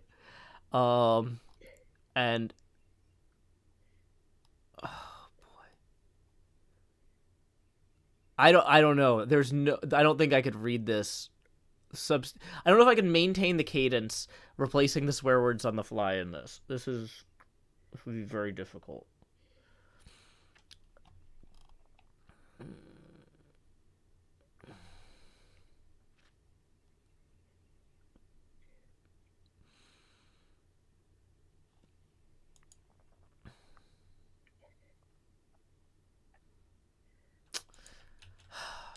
Yeah, I'm gonna just call it and say that I'm not gonna attempt this.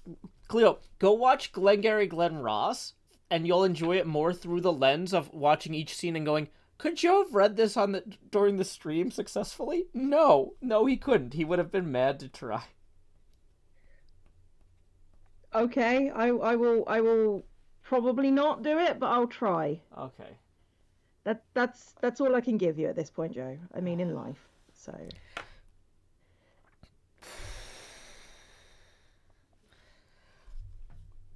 Is he gonna go out Alec Baldwin shouting? Okay. No, I you know think what? I'm gonna. You know what I'm gonna do right now? I'm gonna text Cub, and I'm gonna say, have you seen Glengarry Glen Ross? Maybe we could do a parody of this scene. Yeah, bring Cub into your madness. That's gonna work. If anybody would appreciate doing a parody of one of the most famous scenes from Glengarry Glen Ross, it's Cub. Okay. The thing is, so there's a scene where Alec Baldwin comes in to give a motivational talk because he's like the star salesman from corporate. And he comes in to motivate the. Oh, I think I've seen that scene on the internet. Yeah, it's a very famous thing. But I was like thinking like, okay, so there's like 4 or 5 guys in that scene, and they each have like 1 or 2 lines except for Alec Baldwin. And that would be a really good kind of quick Hermitcraft collab-y thing where you get a few people on camera, but most people don't have to do too much, Like, hey, can you show up for 20 minutes and we're going to shoot this real quick? I've got, one of us has this longer bit, but you got 1 line, Yeah.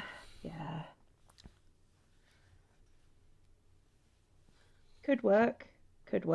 Stranger Cameron things have says happened. parody only works when people know about the movie. Well, too bad.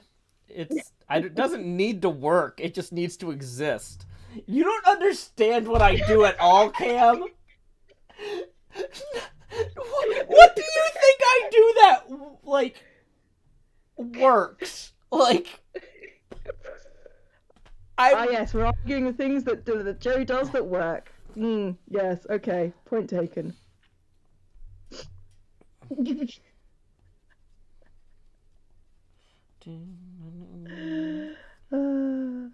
Like, oh my gosh, I just like okay, my Hermit's Helping Hermits theme was the True Detective theme song. True Detective, an HBO series about two detectives trying to hunt a child murderer. You know, famously popular with the kids. You know, like I'm not out here like making stuff like that for the whole audience. Because here's the thing though, is like if you go back and you watch Animaniacs or Tiny Toons or something like that now, which are kids shows, there were a bunch of jokes in there for the parents who were in the same room as their children, right? So it doesn't matter to me if 100% of the audience likes every joke. It matters to me that people who might not enjoy 90% of what I do occasionally go, oh, but that one was pretty good, right? You're asking a lot, Joe. Okay. I'm supportive. But yeah, I'm not saying like, okay, season 9 is going to be a shot for shot remake of Glengarry Glen Ross. Like, because that would be too much. But like, doing one scene here or there, like, that's a reference to something. It would make you feel better about it, at least.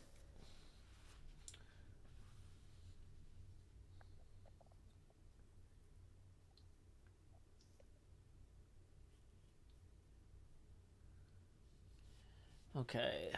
So. I mean, that scene I've seen on the internet, so it's got to have been, shared around a bit. Yeah. Well, and It it's. was famously obnoxious. Yeah.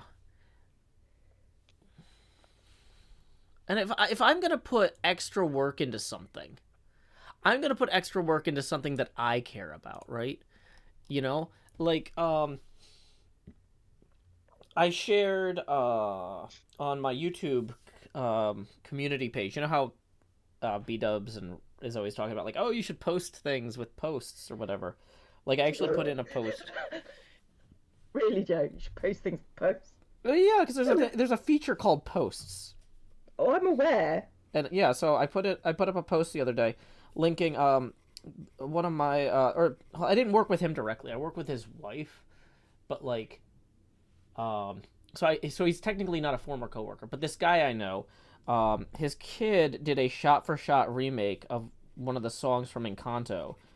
We don't talk about Uh-huh. Bruno, and Yeah. so him and his wife are in it, but like the kid did all the shooting and editing and all that. Yeah. And so I shared that on my YouTube or whatever, and I've been thinking a lot about like, you know, Thank you for the biddies, mini cheese mess. like this I'm all is right. this is really cool because it's very well done, but it's also something like that teenage. It might be a 12-year-old. I'm not sure how old the kid is, but like it's like the kid's like maybe 12 to 14 range or something. But like this kid really liked a thing, deconstructed it, and rebuilt it. And Hmm. that's a cool exercise, but what makes it cool is the passion the kid had for it, not the fact that it happens to be a really famous movie right now. The fact that it happens to be a really famous movie right now might mean it gets more views on YouTube, but it's the passion and the interest that the kid had that makes it great. And so like if I'm going to go in and I'm going to deconstruct something, like I'm going to do something that I care about, not necessarily something that's going to get the most views. And I'm sorry that Cam won't always get the joke. And I'm not trying to call out Cam here, but Cam is literally the person who raised this argument. And so like, I feel like that's the way to go. Call You out know? Cam. I do it all the time. Uh, Yeah. But I mean, Love you, honey.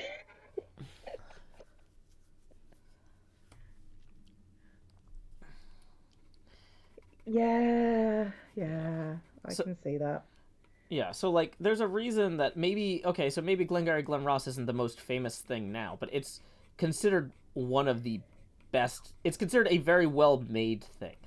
Like if you were studying film, it's the sort of film that would come up, right? Because Right. it's very well constructed, very well done. It's a great adaptation of a play to the screen, which is hard to do. Like for example, there was a new Macbeth that just came out. I don't know if you saw this. Nope. Yeah, and like it was very interesting, but like Mm-hmm. the whole time I was watching it, I was just like, oh boy, this is this was a challenging thing to adapt. Macbeth is notoriously difficult to stage effectively, and that doesn't mean that doing it on screen will be any better. Um, Mm-hmm. and like, but like, yeah, just like watching Macbeth, I'm like, they did a lot of cool things, but like this was rough. Like even with all these incredibly talented people working on it, it was the one of the Coens who like made Fargo was the director, and like Right. he knows how to stage a movie. He did Oh Brother Where Art Thou. He's done a lot Uh-huh. of very good films that I've enjoyed a lot, but like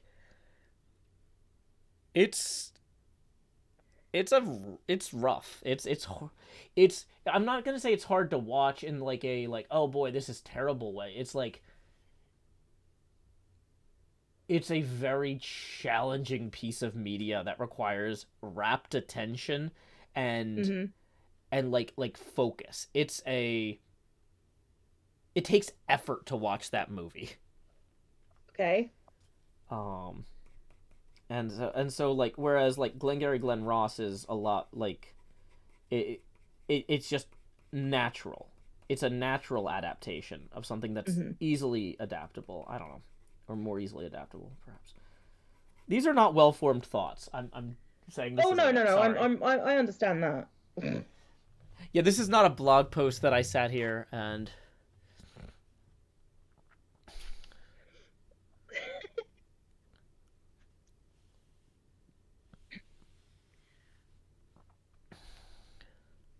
1, 2, 3, 4, 5.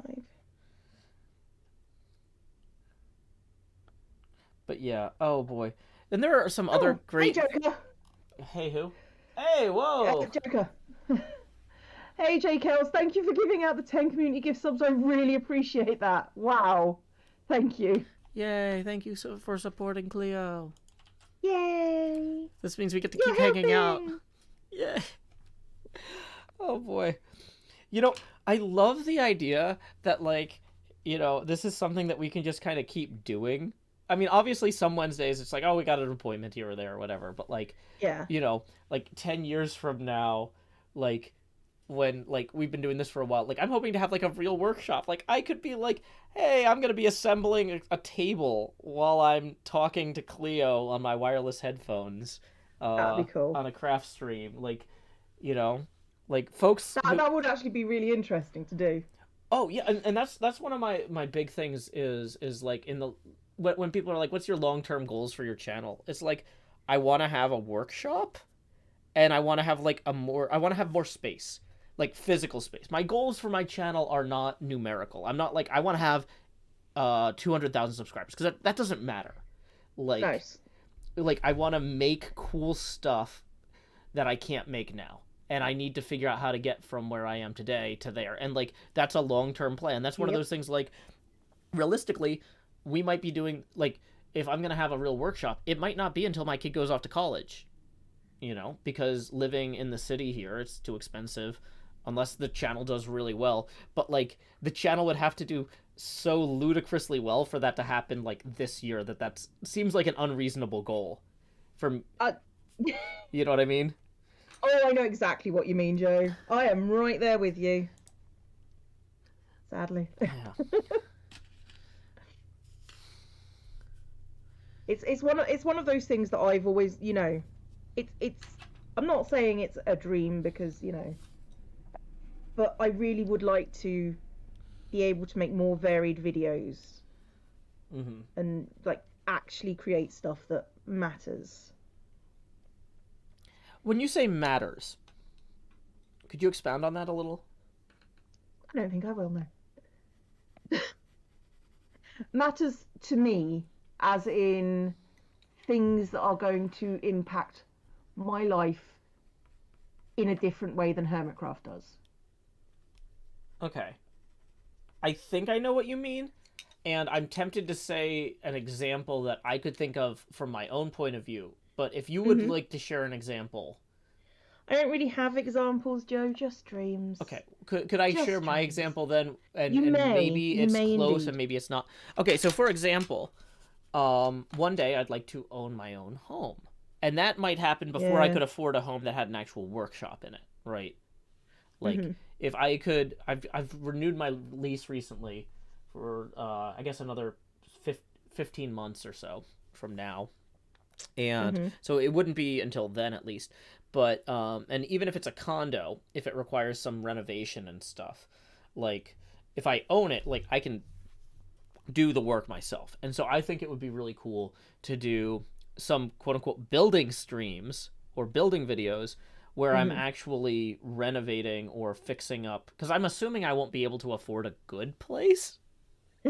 Like, I'm assuming whatever I'll be able to afford in 15 months, there'll be something wrong with it, right? Oh, yeah. So, doing some actual renovation videos where it's like, hey, I can teach people things and show them ways that they can shape the environment around them when they have their own spaces. Like, I feel like that could be impactful, not only because I'm improving my quality of life and my daughter's quality of life by fixing the place up, but I'm showing other people ways to improve theirs. Is that close to what you're talking about? Yeah, that sort of thing. That would be the sort of thing, Doing craft streams actually is really good at just sort of centering my mind and being able to talk about stuff like this,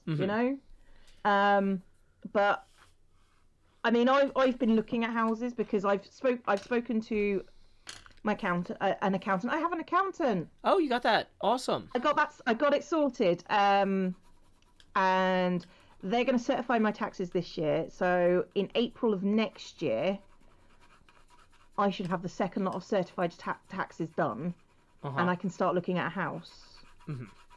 So, but I've also been looking at houses now.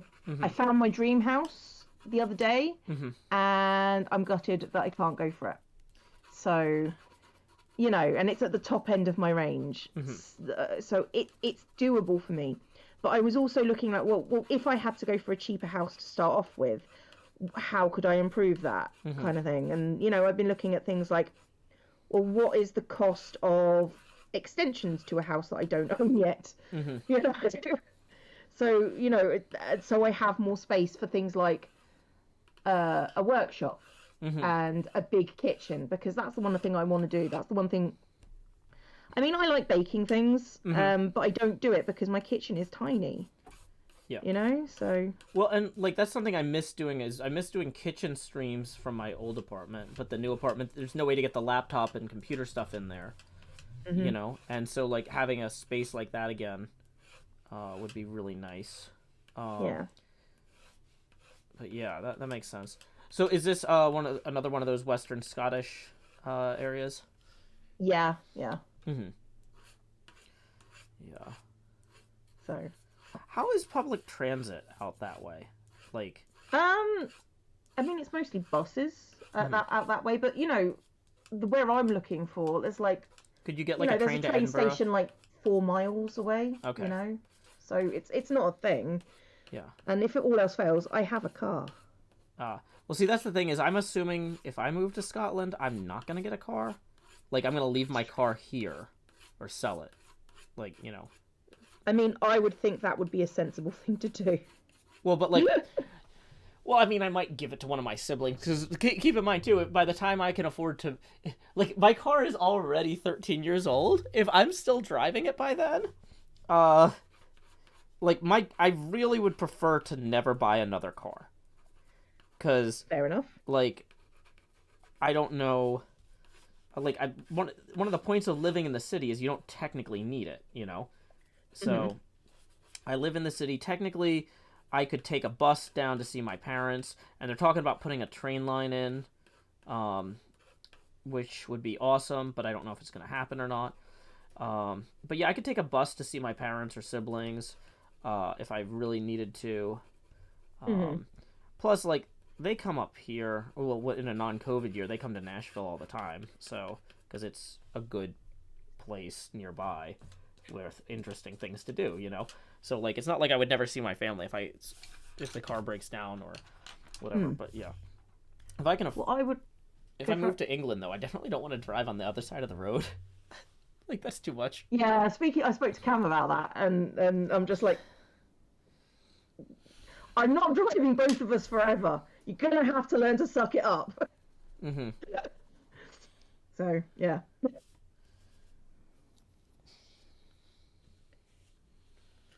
But I'm assuming it will take like, have some lessons with a driving instructor kind of deal. Yeah. So. Well, this was one of the reasons that I was looking at, like, if I came to Scotland, living either in Edinburgh or living in one of the, like, places with, like, a walkable central area, like, that's a quick train ride into Edinburgh. So it's like, okay. Yeah. Like, yeah. I want to be able, wherever I live, I want to be able to walk to get groceries, is kind of one of my requirements. Yeah, I mean, the place I'm looking at the moment is obviously going to change. There are like 2 central city hubs that I'm looking at, but I'm also looking at villages around that. Yeah. So, which arguably I would have to drive. So, yeah. A very confused bird resubscribed for 3 months saying, I always love the content, can't wait more. Thank you very much. So, yeah, like, in terms of, like, villages, like, I could live in a village as long as the village has walkable groceries, like, and stuff like that, and has, like, a way to get to a bigger place. But I just don't. Yeah, I don't. but like I say, I'd have a car, so living in a village would be fine for me. So, although I have lived across from a grocery, like a supermarket, my entire life, like literally across the road. So I don't know how I would cope with not having that. It's so nice being able to walk to the grocery store. Like, yeah. Because I've lived places where I can, and I've lived places where I can't, and it's just such a difference in terms of like how often you get out of the house and how fresh your food is, and it's one of those things where it's like it's easier to improvise, Yeah. I don't know. It's funny, Artisy, you say driving on the left would get all the controls are in the wrong direction. I have a Hyundai, which has all of that swapped round from a regular British car. So I learnt to drive with things on one side, and my current car has things on the other side. And I have gone from driving a white van to driving my car and driving rentals. And the speed at which your brain transfers those things over is incredibly quick. At least it was for me. I don't know. I'm not making judgments. It's fine. But I think you'd be surprised at how fast that goes. Mini Cheese Mouse says, Joe, not Edinburgh. It's crazy expensive. Glasgow's much cheaper. Yeah, but Glasgow doesn't have the Fringe Festival. I really like the idea of living somewhere with a big month-long arts festival like that, where people come from all over.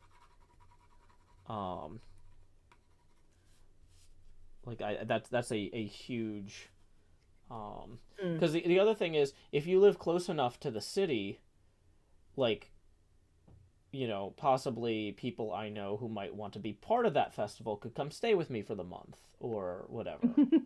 What? Wouldn't that be cool? No, I'm actually thinking that is possibly something that would 100% happen. Every year, regardless of whether you live in Scotland or not, rather whether you live in Edinburgh or not, you would be close enough to get to Edinburgh. Yeah, but there's a difference between like, hey, I'm gonna go to Edinburgh for like 1 or 2 weekends out of this month-long festival versus I live in town and people are coming to stay with me and we are all going out every night. Because like after being a single parent and not being able to go out and do anything, every Mm-hmm. night forever, basically. I really having Oh. that to look forward to. That Mm-hmm. seems pretty good. Going once a year, I can go out every night and see something cool and have people around and like, you know, Does that sound cool, Joe. It does sound cool. Megs the musical says that sounds exhausting. Well, you know what? Being a single parent trapped at home all the time is exhausting too. Like it's a different kind of exhausting, and it's only 1 out of 12 months a year. So it's a I'm not saying I would do that. I don't have the energy to go out and do stuff like that every year, all year. But like once a year, Mm-hmm. that I can look forward to. I mean, I just think it's the way that Joe is sort of wired. He's wired to be out with people for a bit, you know? Whereas I don't think I could go out every day for a month and find that entertaining, Well, and personally. realistically, I probably wouldn't go out every single day, but like, you know, Yeah. but Oh, like I enough get of you. it. I get Yeah.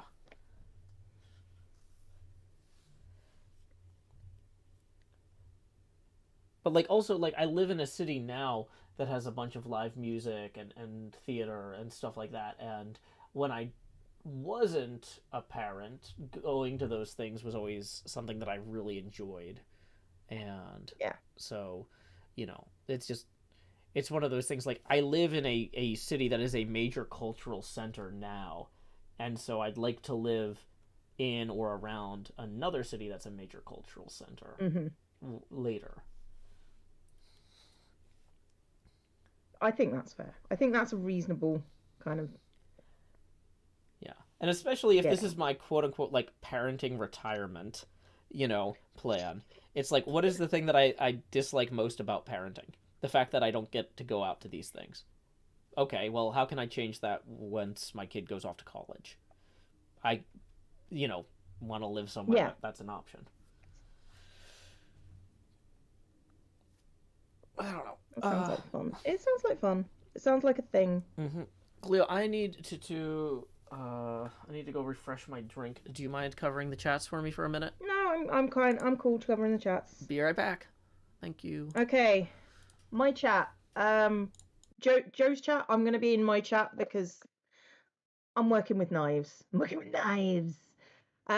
So if you have questions, now is the time to ask them. I might not answer them because it's fine. Um, there's a lot of things going on about how people's lives are very exhausting going on in my chat, and I get you, fam, I get you. Um, who is your fantastic? You speak so highly of? I don't know. I think they're imaginary. Um, Shush, Cam.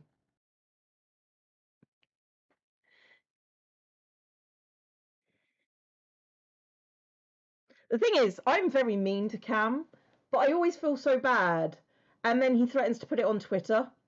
So on big mood today. It looks like it. Definitely a mood. Although I am streaming later on, I am doing a Ghost Hunt Simulator with Corpse, which should be a time. I'm not going to say it's a fun time because it's not going to be a fun time for me because I'm going to be terrified. Whereas Corpse is going to be cackling like, well, like Corpse actually, to be fair, because that's their default state of being around me. Twitter loves the yes. Twitter loves your version of it because they think it's hilarious. Why is there a pineapple in my kitchen? I don't know. Cameron versus Joe. Who would you trade for a peanut? I wouldn't trade either of them for a peanut. Um, what are some of your dream home necessities? I don't really have a necessity. I would like a car. I would like a car parking space. I would preferably like a garage because I would like to own an electric car. Um, I'm what else? Big kitchen. I'm not so fussed about um the living room so much. But I do require like 3 bedrooms. Mostly because I would need an office, and if things work out with Cam, And they're doing quite well, by the way. They would need an office as well. So, Joe, an animal. What type of animal would he be? Joe is a narwhal. Like something that people think is imaginary but isn't. There you go. How am I able to make the eyes? Like you've got to lock your wrist, and I do have dots, but mostly it's the wrist locking. So yeah, got to lock your wrist.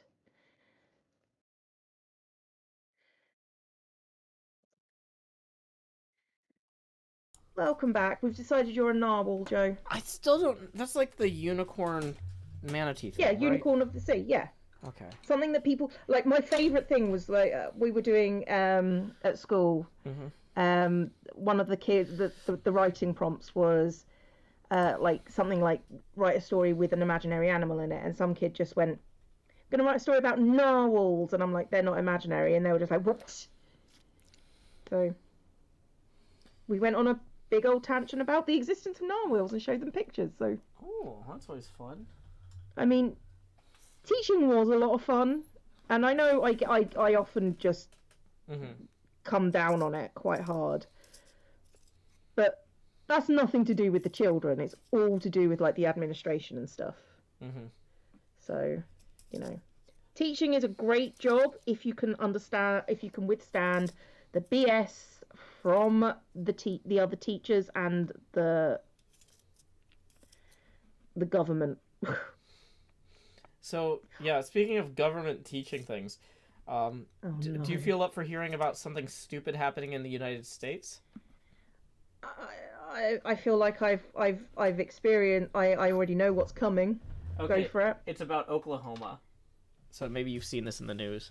So an I Oklahoma lawmaker proposed a new law that any teacher who says anything in opposition to religion can be sued by a parent for up to $10,000. They have $10,000 of personal liability, and that it has to be paid out of their own money. It can't be like like the school can't have insurance for it or something. Yeah. So which religion is this that they can't disparage? Well, you know, it's not specified. It's not specified. Oh, good. Yeah. Because religions are never in opposition to each other. We know that, don't we? But yeah, like requiring teachers to have an extra 10 grand in cash on hand. It's not going to go well. It is not. Nope. And so that's one of the excuses for why doctors are paid so much in the United States is like, well, they have to carry malpractice insurance and be able to deal with all these legal assaults all the time. And it's like, okay, are we going to start paying teachers doctor money? No, because that would require respecting teachers enough to give them what they deserve. Yep. Next is Spacey says, whoa, are you drawing Hisui? We are coloring in a view of Mount Fuji by Hokusai. Yeah. So, yeah, Oklahoma is going to have a shortage of teachers if that bill goes through. Oh, yeah, I would not teach there. Fines are a poor tax, just not a way to stop crime. Yeah. I mean, let's be honest, they're not doing it to protect children. They're doing it to score points, aren't they? Yep. So, yeah, using my knife for this is arguably dangerous. I know. Yeah, The Onion had a, which is, for those of you who are not from America and don't know, or I'm sure you know this, Cleo, but some of our audience may not know this. The Onion is a satirical comedy newspaper, but they had Allegedly. an article saying new law requiring students to stare unblinkingly at American flag for 6 hours a day will avoid opportunities for teachers to teach them anything unpatriotic. Oh dear God. I don't know how your government gets away with like the stuff it does. Well, a lot of it is that the new government always forgives the old government people. So, like, all of the people who tortured people under Bush, like, Obama was just like, don't do it again. Yeah.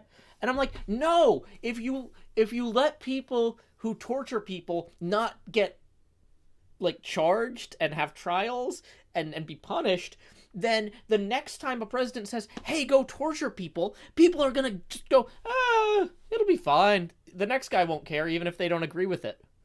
Like it's our government gets away with things because the next government always allows the current government to do it. There's never any culpability. And like, I understand, like, oh, well, you know, we can't charge Bush with these war crimes or whatever. That's not the place of the new executive to charge the old executive. Fine. Forget that. What about the people who actually did the torturing? We have records. We know who was working where when. They should not be allowed to keep working as part of the government. But they still have their jobs. True. Like, yeah. So thanks, Obama. Wow. That was a legitimate use of that. Well done. Yeah. I'm also mad that he all the people at AT&T that Bush asked to illegally wiretap people, Obama gave them a blanket, like, not technically a pardon, but, like, basically, as well. So nobody at AT&T was ever punished for that. So, yeah, no incentive to ever stand up to government orders to illegally wiretap people. Like, it's... You have to have a culture of responsibility, and you don't create that without consequences. So that's why Cleo, that's why our government gets away with this stuff, because there's no culpability. Kind of. Sorry. It's fine. I understand that you needed to say it, and I apologize for being flippant. So why does your government get away with stuff? Well, we're on the subject. Rampant cronyism, usually. And propaganda to the public, as far as I can tell.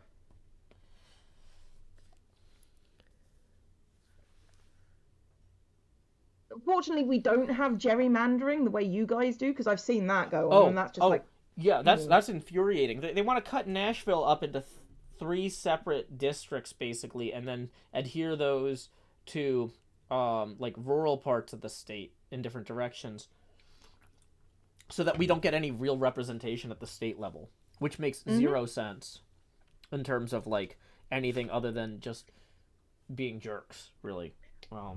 Wasn't didn't you fight a war over that at some point? Like, no taxation without I'm pretty sure that was a thing. That was a thing that we cared about, yeah. And that's one of the, like when people are like, oh yeah, what makes you want to move to Scotland?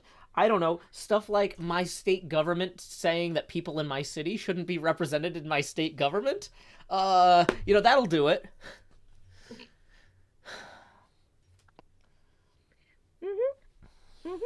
Welcome to Craft Streams. Welcome to Craft Streams. You know lots about crafts, but not as much about politics. Or maybe the other way around. I haven't yet decided. But yeah, it's like, if I'm going to live somewhere that I don't get a vote, I might as well live in another country. Like, at least then I'm like, okay, well, what did I expect?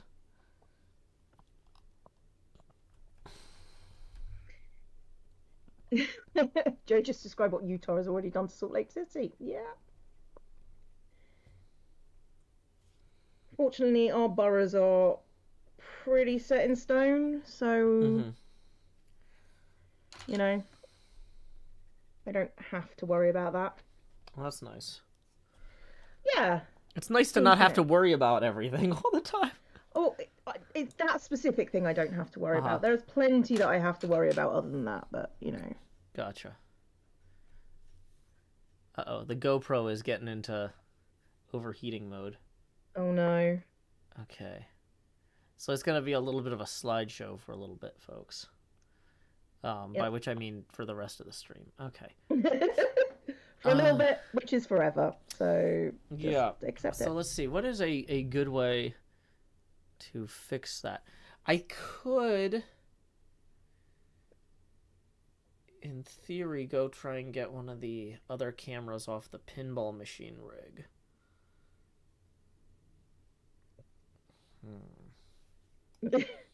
At this point, it's like, we're now playing. What can Joe be bothered to do right now? Yeah. Okay. I'm also thinking like I should take a screenshot of the source for right now. Okay. And then um put that, hold on, as a backdrop while I actually unplug the camera and try some other things. Yep, that could work. So What brand is your journal? My journal is an Otagami journal. that didn't work. Hold on. It's really good, and if I go to one of my most coloured in pages, like for that one, if I go to this and then I turn it over, you can't see it through at all. So it's like it's got really good paper, and you get free stencils. Free stencils. It works for me. I've not like most of the other brands that I've seen are being shilled by people in the bullet journal wider community, and I'm always suspicious because they're, why don't you shop my store? And I'm like, okay, I can see that, but you'd have to really convince me, considering this was like half the price. Yeah. Okay, I'm not opposed to buying other people's merch. I'm just opposed to paying double for the same thing. Okay. So I didn't like it though. Went back to Lecton. Powered down the camera, and I'm pulling out the battery, and then I'm gonna blow into the inside of it. I'd rather have someone else suggest someone else's stuff. Yeah. I don't know how much cooler it has to get, but like most of the inside of the camera is the battery though. So now it's got the camera basically. I've not necessarily doubled its surface area to vent heat, but I've increased it a lot.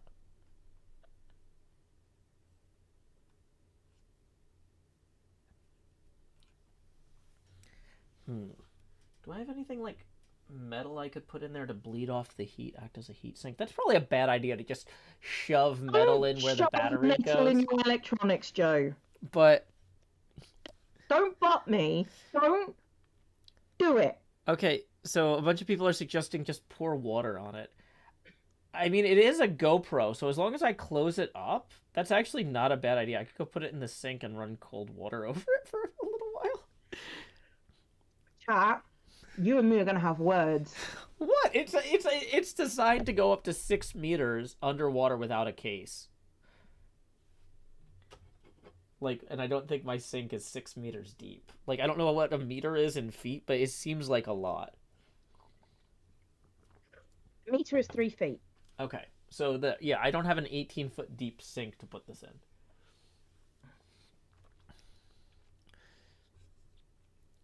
People are saying put it in the freezer for a little while.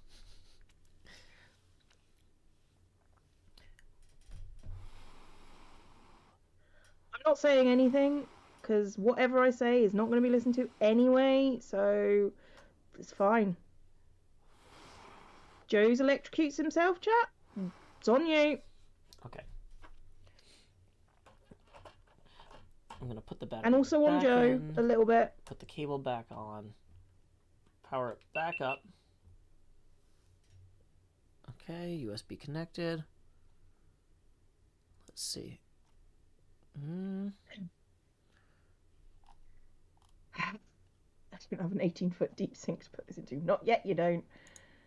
I would just use like an ice pack. I mean, an ice pack would arguably make sense. Activate.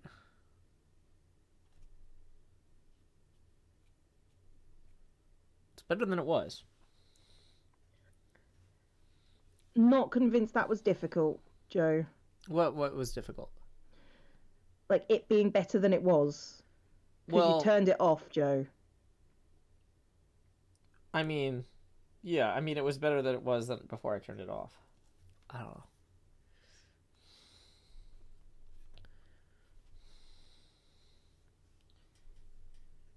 Where's the dark green? Oh, here it is.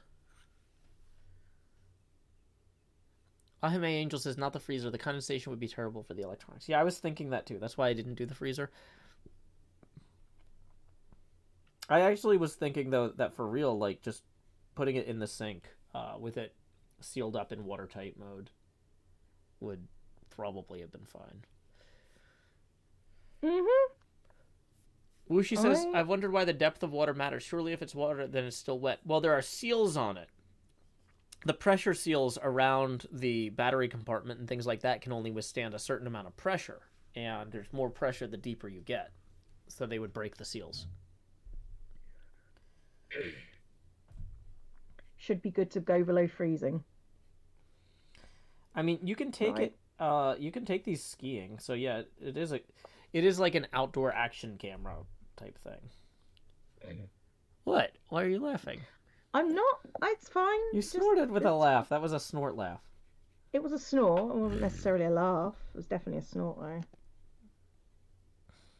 I tried to do a snort, but it came out as a growl. That is definitely a growl. That is not a snort.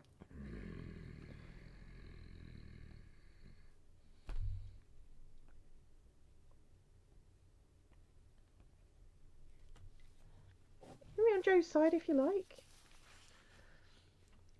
You don't have to always be on my side. That's creepy. Just because you're wrong. I can't see that through it. I'm going to have to outline these. Okay.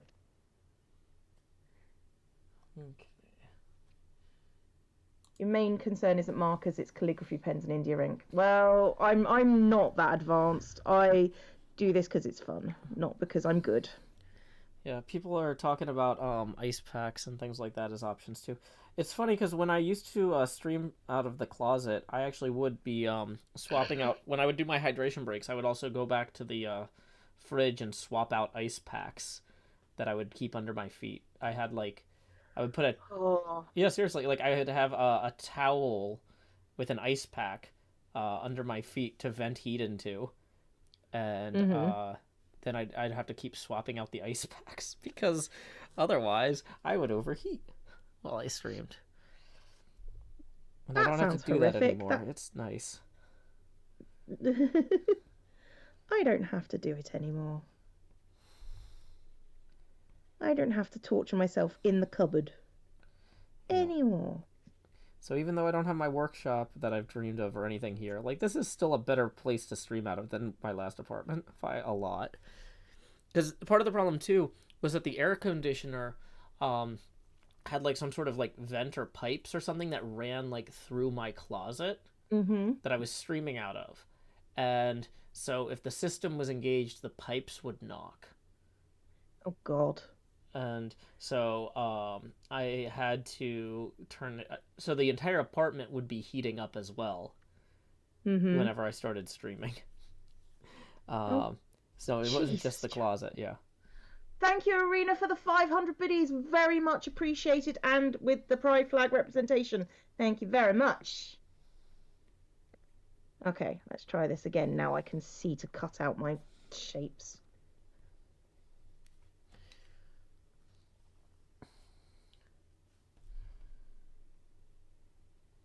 I have to say, I am enjoying using the washi tape this way, just cutting things out. Mm-hmm. Oh, it looks cool. Yeah, I think it's the only way I could probably get this effect without printing things out and cutting things. Mm-hmm. So, So it doesn't really show up as well on the camera, but can you see through it where the letters are because it's partially translucent? yeah, it's partially translucent, so I Okay. can see. I was also like for the way that the way the light was reflecting off the reflective letters for your days of the week. Hmm. I was like, oh, that's interesting. What Tuesday, Wednesday, Thursday, try. What is try? Is that like a British Friday? I'm like, no, that's an F. It's just not catching the light. Uh, It's try day. We always try hard on that day. yeah, We don't always succeed, but we try. it's the opposite of a due date. So how come Monday starts later? Oh wait, no, that's days of the month. No, I was like, do you wake up later on Mondays or something? Are those hours of the day for a particular week? But no, that's the whole month. Got Yeah, that's yeah. It starts on Tuesday. it. So yeah. And arguably, I've put too many boxes here, but, you know, it is what it is. It's fine. I think I'm going to try Press, you managed to X-Acto just the tape. I didn't cut right through. Arguably, I have also done that. Because I can definitely feel some of it. But I've done it on the other side as well. So the tape sort of holds everything together.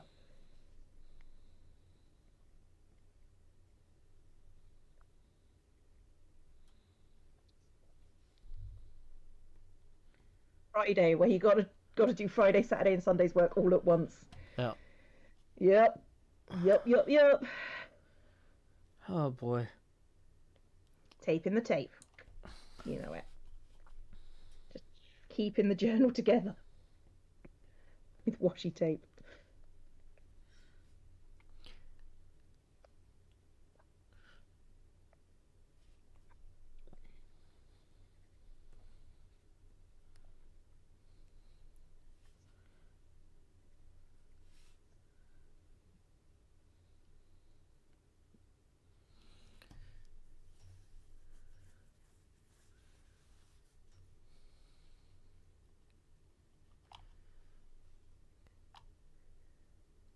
Very chill. Feeling very chill. Which is good because I've got a stream coming up this afternoon, which is not going to be chill. Oh, what are you doing? Ghost Hunter's Core. Ah. You know I have that game, right? Huh? You know I have that game, right?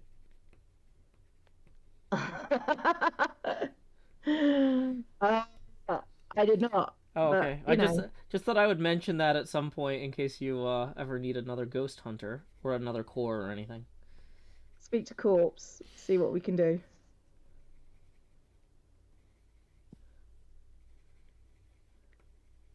Yeah, I was surprised that you were playing it because I got that game like when it first came out, and I was like, oh, this is really disappointing. But I'm guessing it's better now.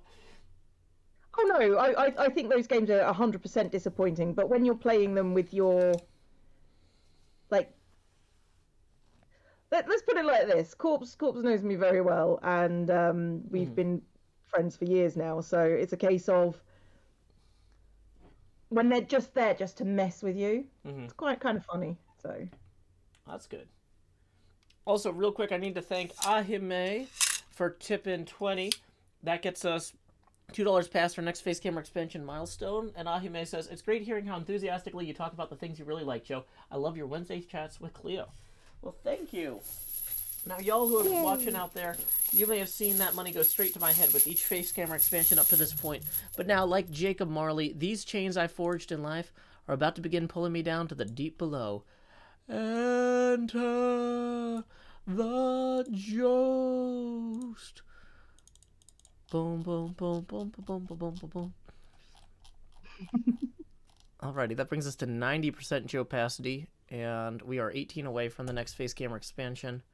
Tips are welcome via paypal.me/JoeHills and YouTube Super Chat. Thank you again, Ahime Angel. Okay.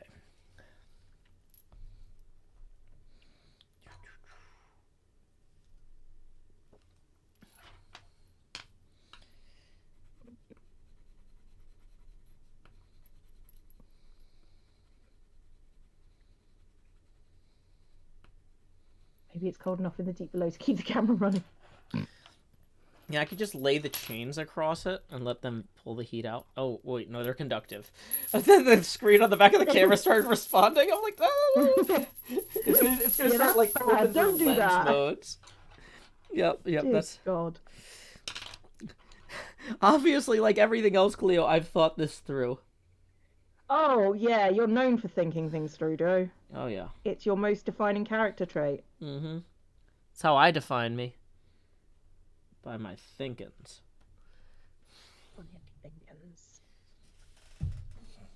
Where's the other one?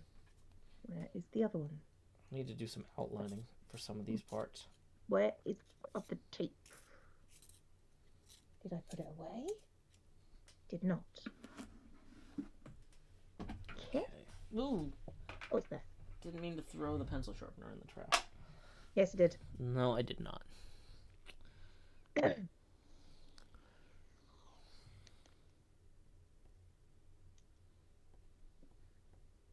Yeah, I don't think Corpse is ever going to agree to that.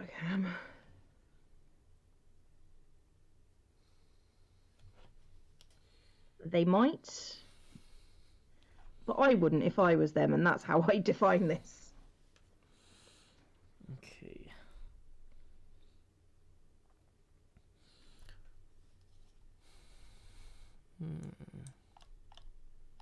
Just be glad that I've agreed to the jump scares. But Cleo... You don't have to torture my friends as well. I do that arguably enough. Settling is bad. Not always. That's true. You seem really happy. What?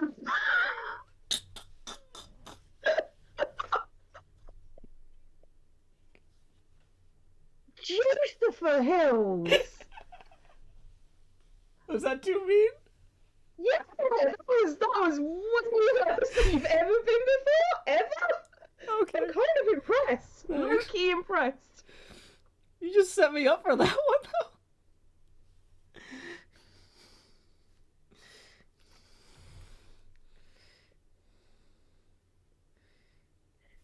Joe just roast himself or Cam? Like, kind of both, and also me.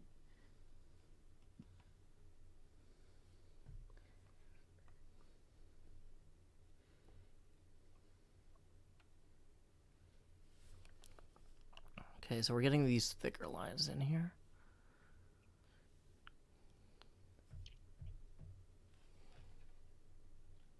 Don't worry, Cam. I'm sure somebody will clip it.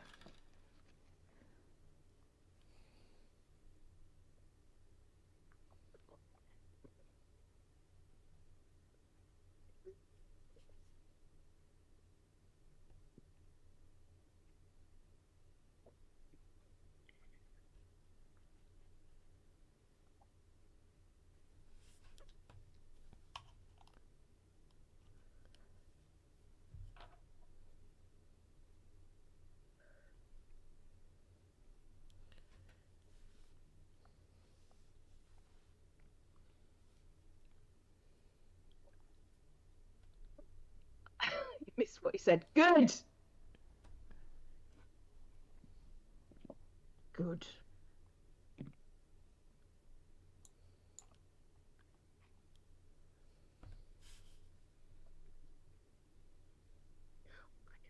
Just work. Rewound a bit. Yeah.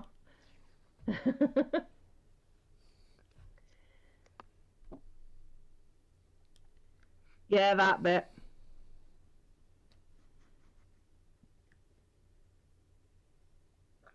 It was mean on Joe's part.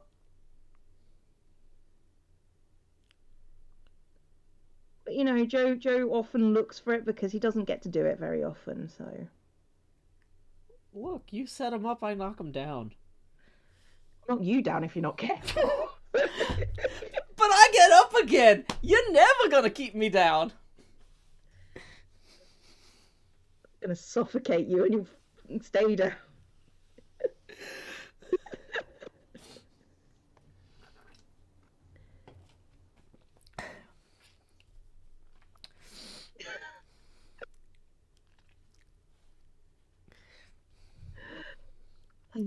This is my life.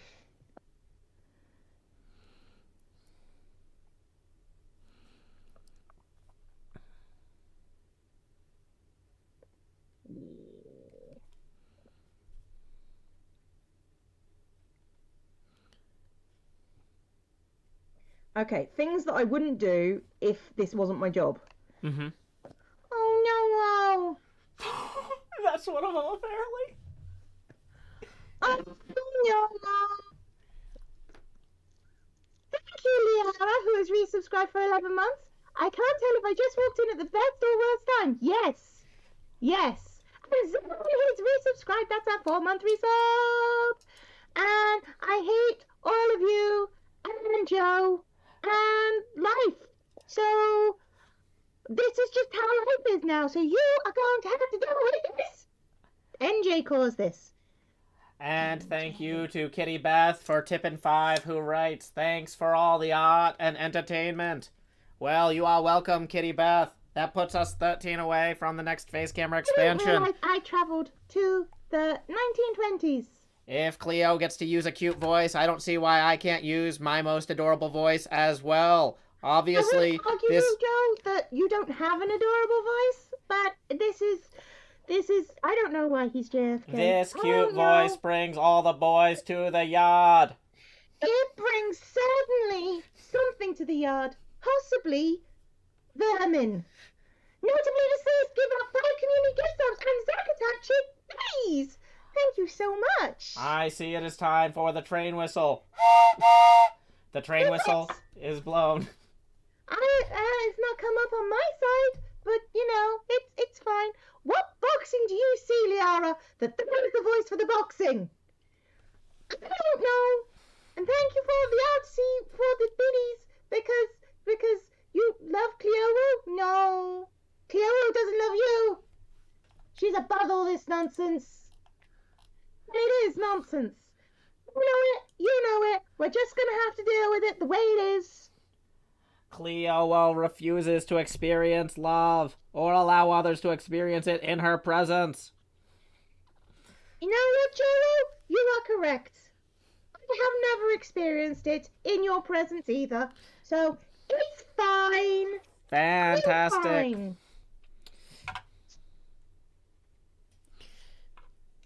Joe can go. Are you sniggering? Don't you snigger in my presence. How dare you? How dare... Oh... Spending a community gift subs with... Why are you doing this to me? Why? Why? Why now? As you can see, ZombieCleo is receiving quite a bit of hype. If anyone would like to continue to contribute bits and or subs, we can achieve a new level of hype train. A new level of nuclear meltdown from the Cleo. I'm sorry, I'm receiving word we are now at the final level of the hype train. No further levels are possible. Thank you, Elena, for the biddies. Thank you very much. Thank you very much. Thank you, thank you, thank you, thank you. But Cleo is cranky now. My chat is pleased that Cleo is angrier than Shouty Cleo. What? It's a lie. It's a lie. And push your biddies. Thank you, Bush. Thank you. Cleo is going to do stuff with her journal so she doesn't have to experience whatever is going on now, which is, you know, probably traumatic. So it's fine. This is fine. Oh my goodness! I'm Angel. Give up 5 community gift subs. Thank you. The Nox cheered 1,000 biddies. Thanks to both of you. It's very much appreciated. Even Cleo agrees sometimes. Sometimes. But not always, so you shouldn't get used to it. You should not get used to it. Suddenly Cleo is here and delightful. I disagree. Cleo is not delightful. Cleo is cross. I mean, just as a general, you know, nature of being. It's fine. It's fine. Thank you, Withervane, for all the biddies. Appreciated. Isn't it? Cleo is not great. Cleo is the best. And everything. And, I thank you all not to stare. Cleo, specifically Cleo, does not appreciate stairs. She only appreciates escalators. Thank you, Artsy, for the 20 community gifts. That one actually made my hands curl. But, you know, thanks. Thanks. Escalation is a key part of the hype train experience. Although I guess if you're back to your normal voice, I should change too. I mean, you don't have to, Joe. You can just do that for the whole stream and, you know, everyone will cry. It is actually easier to talk like this the entire stream. There are more pauses, allowing me to rest my voice mid-sentence, if not even Midwood. Oh, okay. Hi. Thank you very much for all the bits and the subs and all the stuff during the hype train. It is very helpful. Very, very. And also, what the hell? Where is that? What?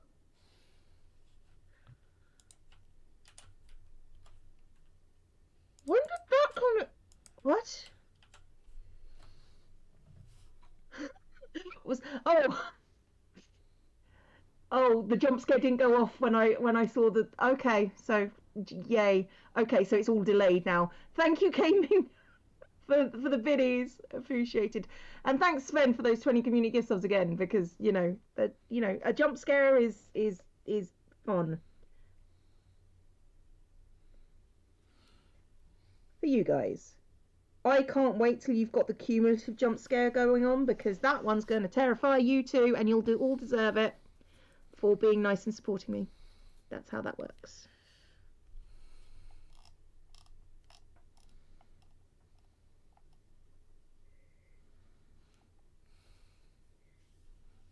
There we go.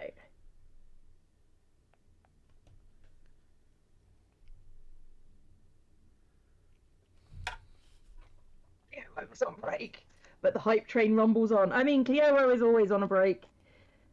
What, you think you get that aggravated just by, by having a life to lead? No, Cleo is only ever angry. No break, only anger.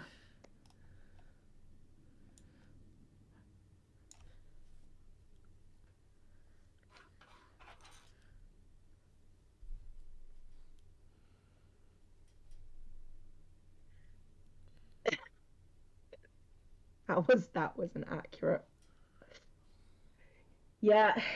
So whenever the 150 hype train goes off, you're gonna suffer for it, guys. You're gonna suffer for all your support, and you'll deserve it. Yeah, now I just really want to say the word suffer in a really long, drawn-out nasal voice. Suffer! Suffer! All shall come and perish. Like you know what you did. You know what you did. Perish. Perish. Perish. Shouldn't reset between streams. Good.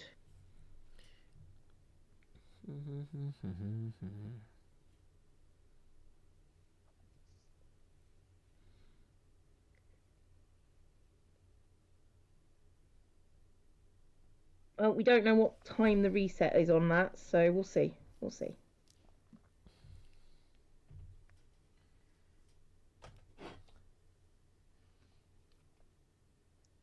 Or Cleo can leave the bot open all day and then it will work. I guess I could.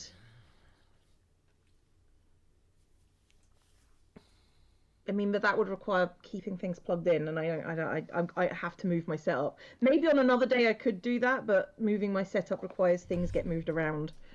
So, probably not.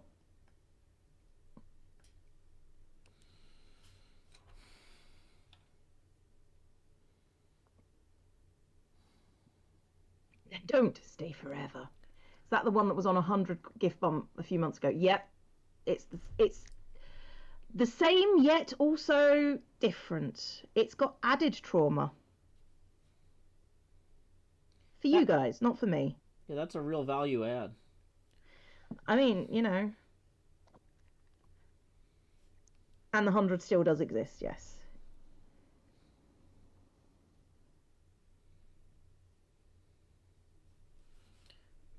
See it as a goal to work towards, because 100 sub bombs are rare. But you guys getting me necessarily to 100 subs in a stream is not so rare. Does happen, not often, but it does happen. And then you get to see me terrified. Which is what you're all here for, let's be honest.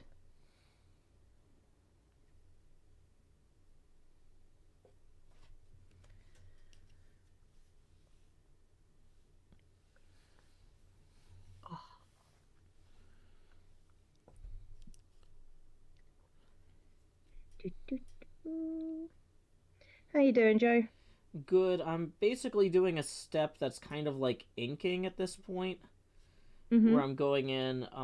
There are certain lines in the original that are thicker, and I'm doing those now, but it's a little bit more concentration heavy than just coloring in blocks, you know.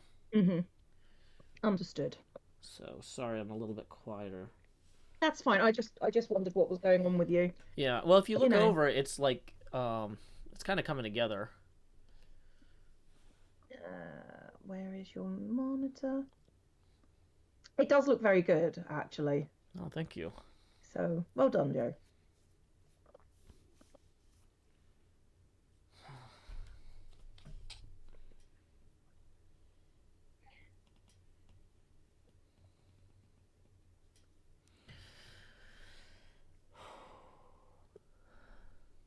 Yeah, I'm kind of slow on this theme. I am enjoying this theme though this month. Mm-hmm. This month is not hard to do at all. Well, it's very It's open quite nice. ended, so it's Yeah. easy to kind of just do as you go. Yeah. Okay. I found a new technique I like, so that always helps. That's good. To clean the disaster that is the house. I don't know what you mean. My disaster of a house is not a disaster. It is intentionally left to look like a disaster because I'm recreating Fallout. There you go. I live on a what's equivalent of a Fallout dude ranch at this point, so There you go. everything looks like a bomb's hit because it has. Mm.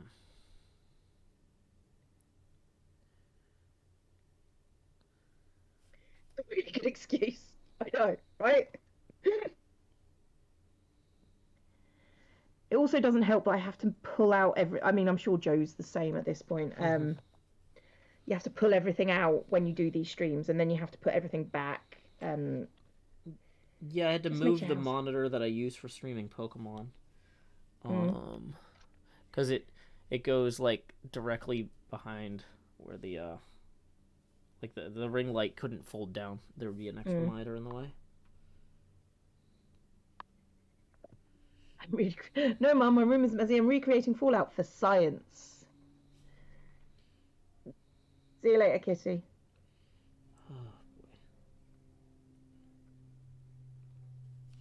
Niece actually ate food I cooked. Toddlers and dinner. Why is it so hard? Um, I don't know. Illusion of choice, maybe.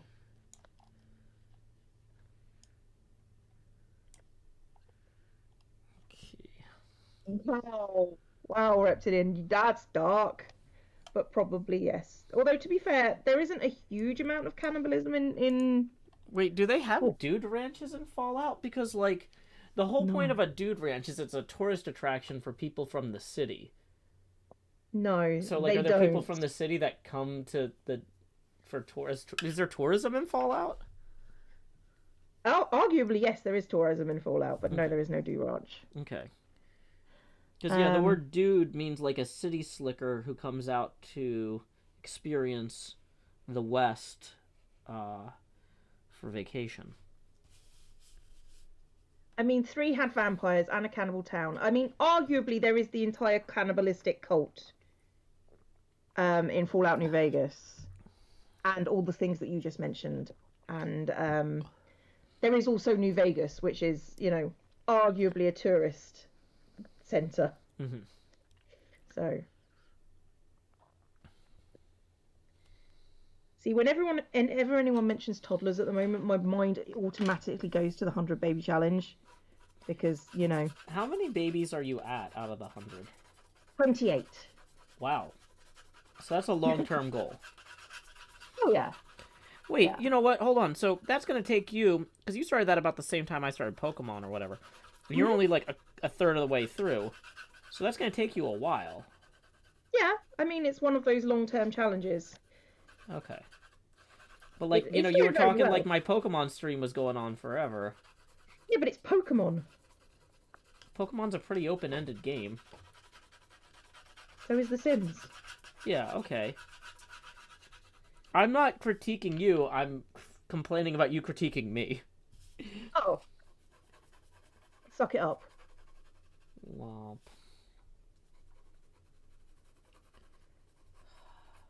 Like I say, I don't understand Pokemon really. So, I played Pokemon for maybe 30 hours in total in my whole life. Well, they don't So, actually speak English, so very few people understand them. Hey, thank you, Rotation, for tipping 2, who says $2 for Joe FK. And that puts us 11 away from the next Face Caver expansion. That's Joe FK. That's a pretty good one. That's not bad. I didn't think of that because, like I said, I don't think of that as a JFK voice. Although it is similar to the one when I read, like, let's see. Let me pull this up real quick. The Rice Stadium speech. Hold on. We set sail on this new sea because there is new knowledge to be gained and new rights to be won, and they must be won and used for the progress of all people.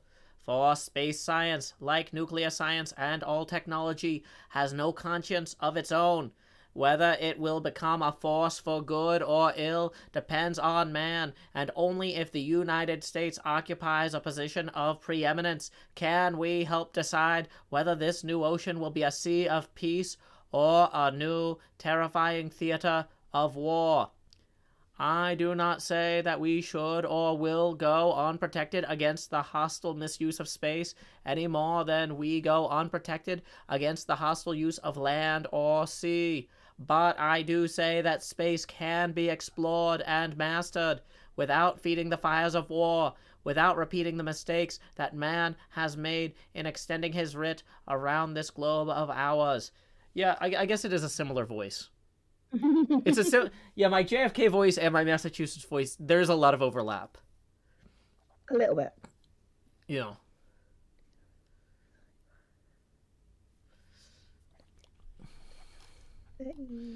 31. Yeah, I pulled up the Rice Stadium speech because I was looking for like the famous line, and that was just a random one. Where is the actual, like, the thing that actually gets quoted? Let's find and replace, here we go. We choose to go to the moon. We choose to go to the moon in this decade and do the other things, not because they are easy, but because they are hard.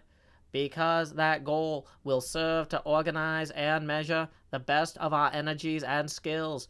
Because that challenge is one that we are willing to accept, one we are unwilling to postpone, and one which we intend to win. And the others too. Yeah, that's... There's a lot of overlap, I'll give you that. Yep. Joe knows JFK was from Massachusetts, right? Yes. Yes, I am aware. That's... That was the point of this. I mean, you may not have been here from the start, but yes, we've had this conversation.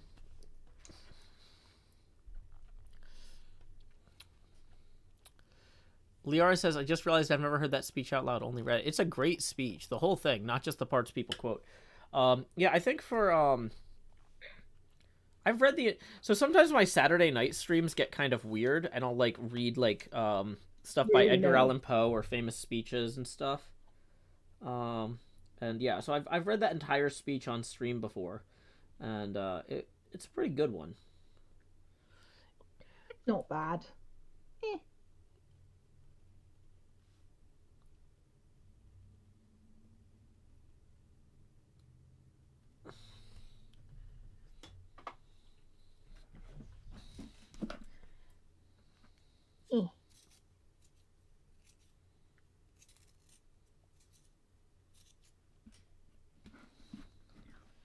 I could cut out these things and make this like stickers. Okay. Are there any famous speeches that you would read, Cleo?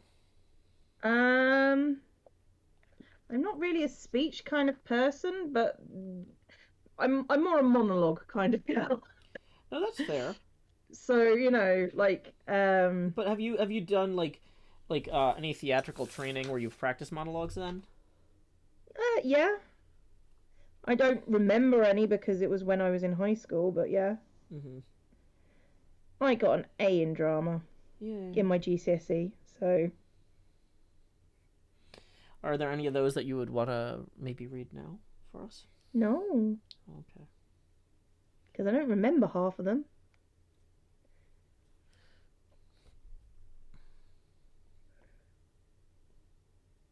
I'm never dramatic. Everyone knows that's a lie. Mm-hmm.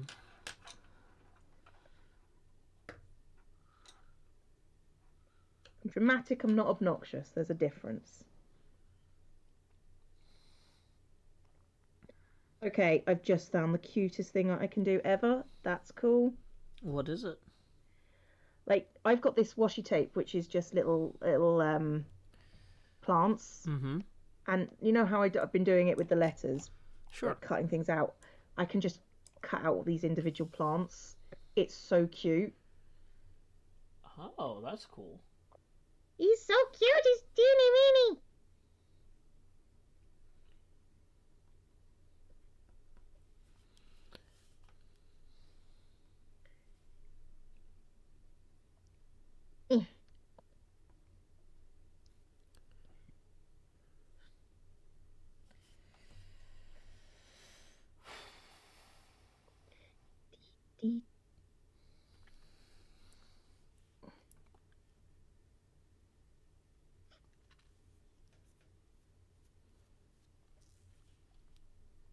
Like making my own tiny little stickers. Kind of love it.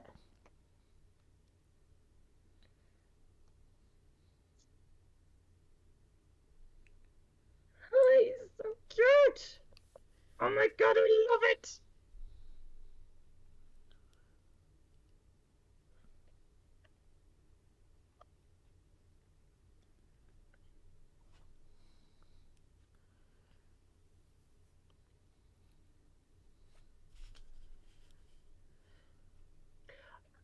Thanks for pasting that one to me. See you later, Withervane. Have a good night. Or day. I've got these also little tiny cactuses that I forgot were here. I can make little tiny cactus pieces. Little tiny cactus pieces. Little tiny cactus pieces. Little tiny cactus pieces. Little tiny cactus pieces. This one's going to be harder than the last one. Because they're small. Future log. We call those space trees. I mean, you know. Trees exist in space. Okay. That was like, I'm not getting into this one. I was like, maybe. I mean, maybe they don't, but they could exist in space. I mean, technically, Earth is in space, and so like, it's one of the. I was like, I don't know That's sort of where I was going with it. I was like, this is too pedantic a rabbit hole even for me. Like, I found my limit.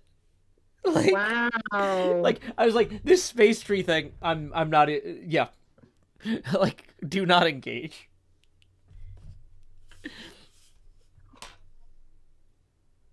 Joe refuses to engage with Cleo. He's teeny tiny cactus baby. Teeny tiny cactus baby.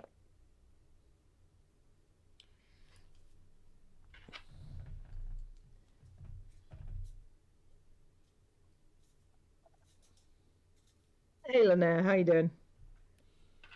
We are making baby cactuses.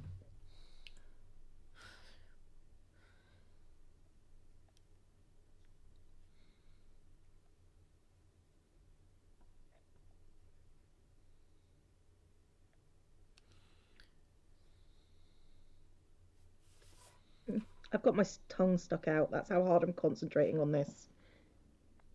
Yeah, I've gotten to this high detail point here. I didn't realize when I picked this one that I was going to be inking at all. Like, I mean, I'm technically still using pencils, but like, I didn't realize I was going to be outlining things. I thought I was just going to be coloring. But I realized that the outlines are really crucial to the composition on this one. So, here we are. With a higher intensity task than anticipated. But That's not new. They're always higher tasks, Joe. Always. We wish they would stop.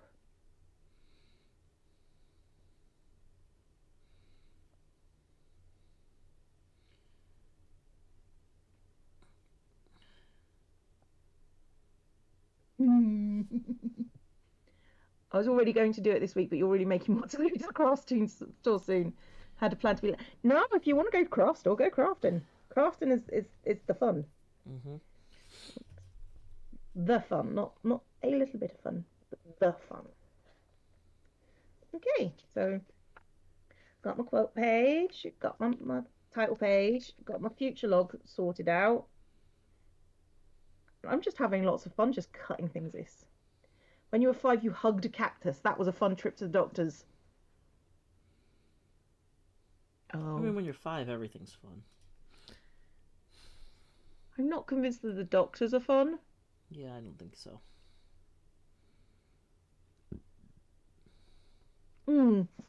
Hello.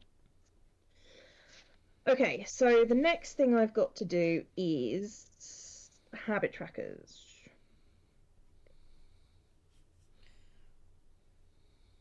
I feel like yesterday's habit done my mood, which is good because it's been pretty chill. Okay, habit tracker. Same deal. There was something I wanted to add to it and I cannot remember. Page for marks looks really cool. Rotation says that the outlining is looking good. Thank you.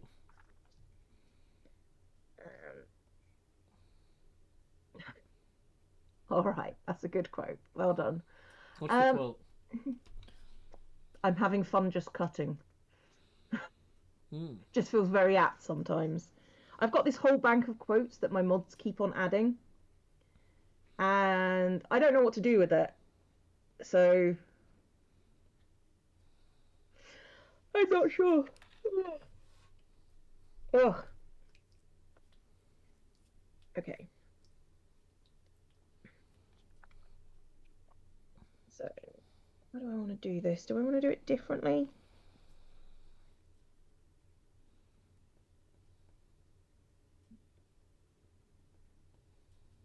To be honest, this kind of works for me. So I might just keep it the way it is.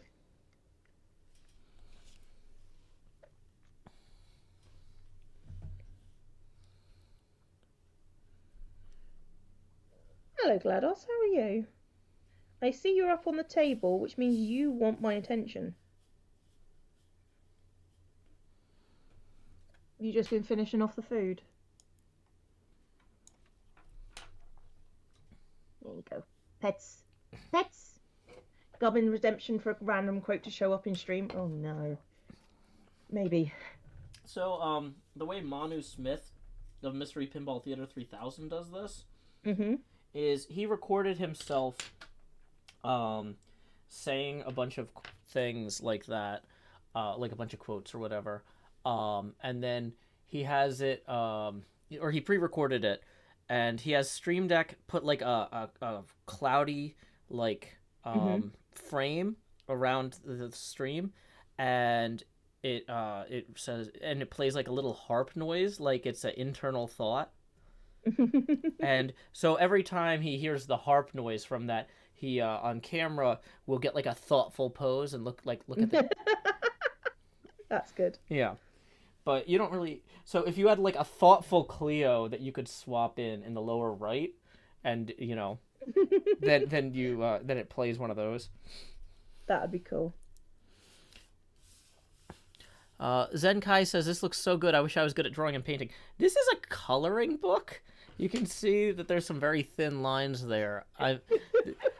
This was done by Hokusai as part of his 36 views of Mount Fuji, like over 100 years ago. I'm just practicing my outlining and coloring skills. I didn't draw this. But the thing is, I'm getting a better appreciation for how other people draw things. That's one of the reasons that like building model kits is good practice, because like if you understand how things fit together that other people make, you're better able to fit things together yourself or create things yourself. True. It's true.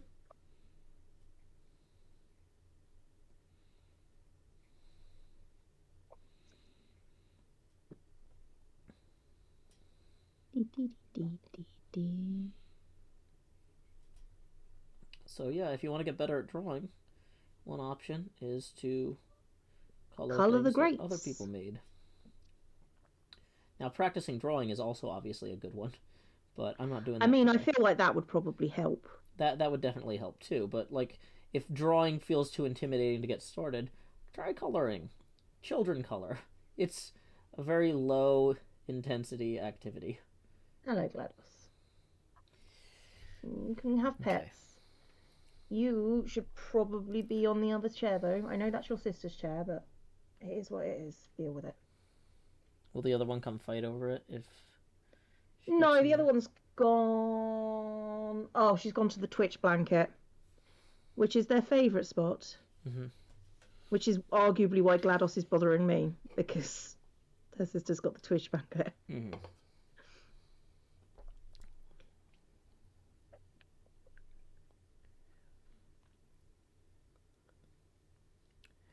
Mazer T says, I just finished editing a video for the first time, and it was a lot harder than I assumed, so I wanted to say I appreciate all the work going into YouTube.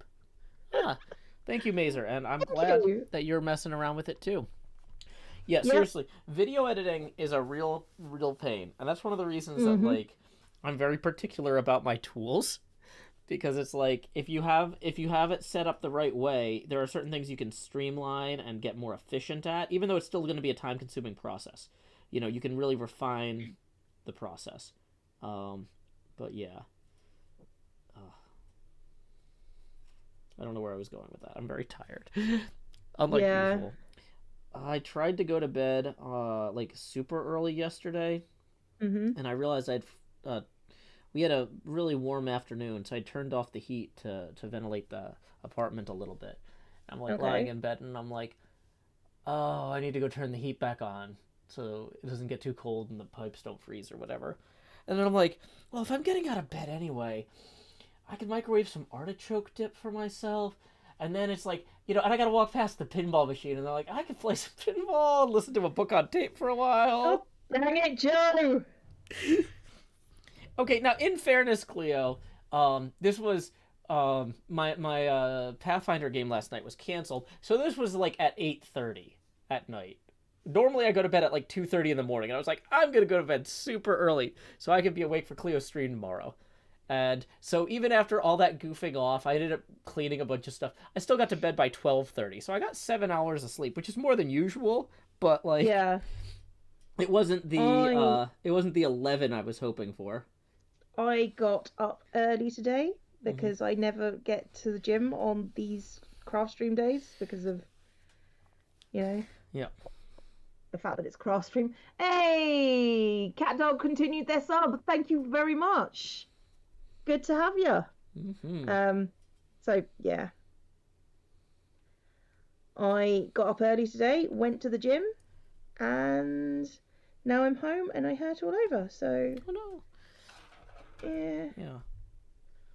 I will say, from a health standpoint, this is not necessarily as good as going to the gym, but having the pinball machine, so I'm like actually like up and about and like moving around. So, like, instead of me just coming back to the computer and slumping in the chair and playing, like, you know, Civilization for another 4 hours or something, it's like, okay, I could, if I go to the pinball machine and start playing, I could play for maybe 90 minutes before I'm like, okay, I've been standing for a while. I'm going to go lay down, you know? Yeah. It's not just like, I'm going to sit here and play Civ for indefinitely, you know? And it also, I'm, like, not looking at a screen the whole time, and, you know, so it actually is a rest for my eyes and stuff compared to going back to the computer. I think, you know, having reasons to get out of the chair is a good one. Yeah. Particularly for people like us whose job is basically to sit down and do things in front of a screen. Well, honestly, even playing the Pokemon game, I'm able to do longer streams with it, I'm realizing, because the controllers are... here, I'll put them out on the camera here for anybody who hasn't seen these Nintendo Switch controllers. They're not connected to each other, right? You've got these little wristband things on them. And so I can move my hands independently while I'm playing the game, and I can be stretching and moving around. And also, one of the things I decided to do is try and have characters who have different... Since the game has like 20 characters that have, and a bunch of NPCs or whatever, some of the voices are quieter than others, and so I do this thing where, like, for the loud characters, I lean back in the chair, and I'm like, "Oh ho! Your Pokemon research is going well!" And then other people, I'm like, "I'm not sure that this is the best idea," and I kind of lean in, and so I'm constantly leaning away from and toward the mic, and I'm moving my arms around, so it's a lot more active. Yeah. Which is nice. Thank you, Siren, for the 2-month resub. Mega hype. Thank you very much. I'm trying to building more reasons to get up out of my seat because, you know, sitting is comfortable. Mm-hmm. We probably shouldn't be doing it constantly.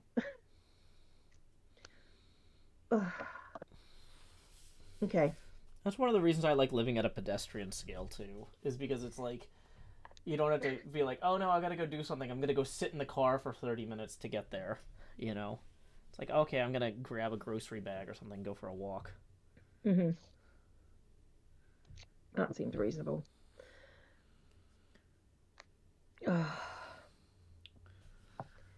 Might have to stop at some point soon because my hands are all crampy. Oh no.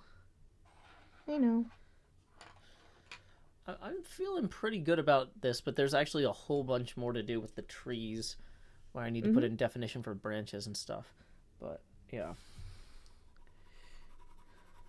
When you say you need to wrap up soon, you thinking like a half hour, or are you thinking like 10 minutes? I'm thinking like a half hour, yeah. Okay, yeah. I could go another half hour easy. And I'd probably be about done in about a half hour anyway.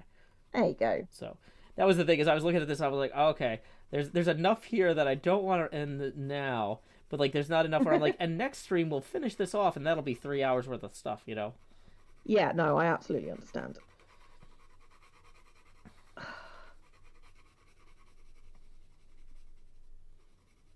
Trying not to screw things up, which is new for me. Yay, Cleo. Because I'm doing this with my hand, and it's like, it's not helping. It's not helping at all.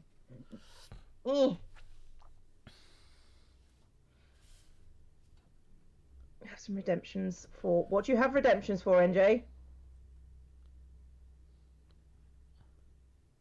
I haven't followed the conversation enough to figure out what's going on.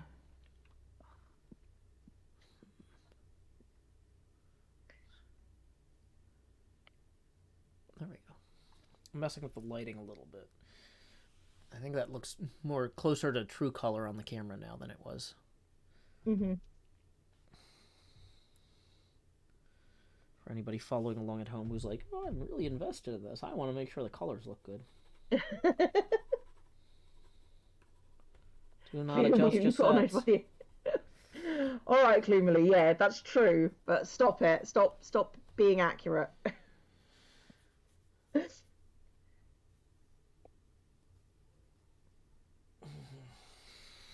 boy.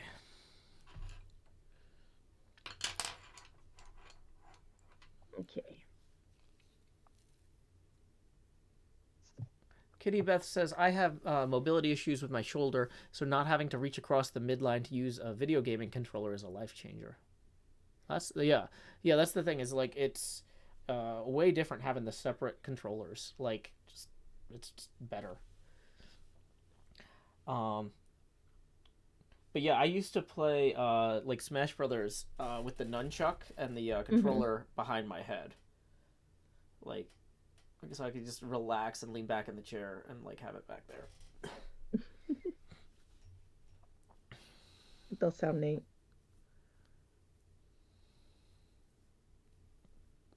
Thing is, I've not really done console gaming since I was a kid, so you know, console controllers feel really weird in my hands. They feel clunky.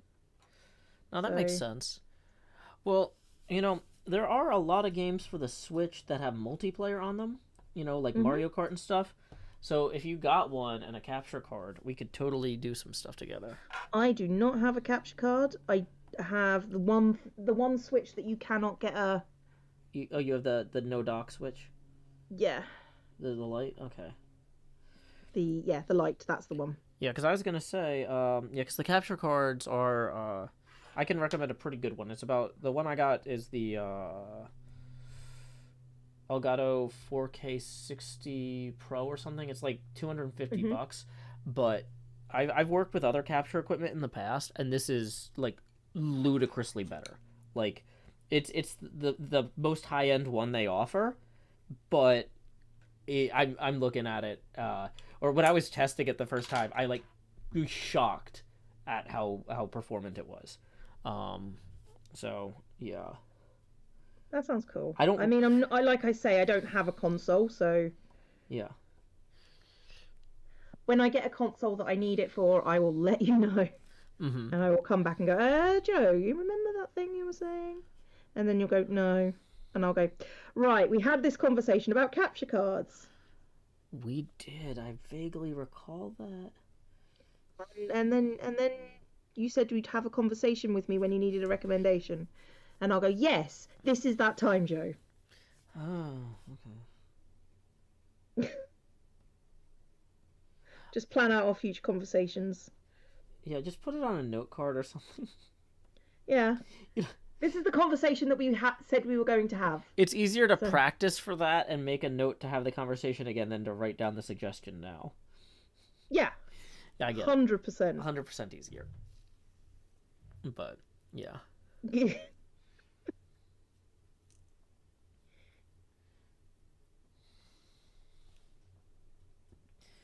But wait, it's not, you said you haven't had a console for years, but you do have a Switch Lite I don't consider it a console. because it's a handheld only. Handheld, yeah. Gotcha. I mean, I realise that's probably splitting hairs, but, you know. Okay, yeah, I was surprised you had the Switch Lite at all when you said that because I was like, oh, I thought you didn't have any. Okay. So, Yeah, well. I had console, like, my last console was PlayStation 2. mm-hmm. So, you know, it's been a while. Gotcha.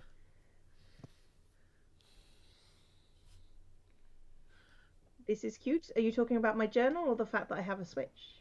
Because, you know, So, I think I've done extra cute this month. This month has been super cute.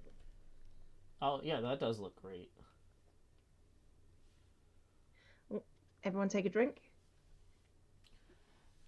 PS2 was my first console.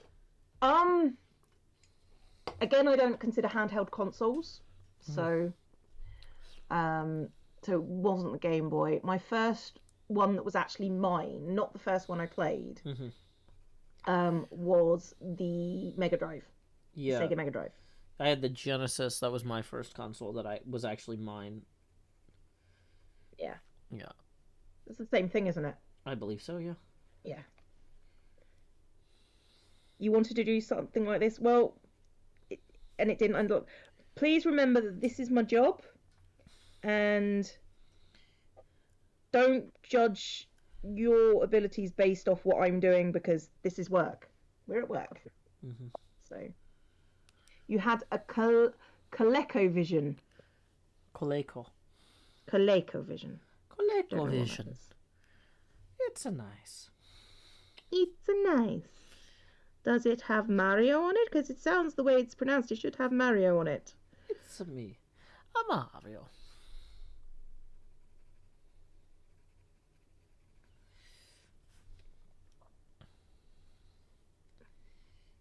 But yeah, I was gonna say, which Switch games do you actually have? Animal Crossing, and that's it. Gotcha.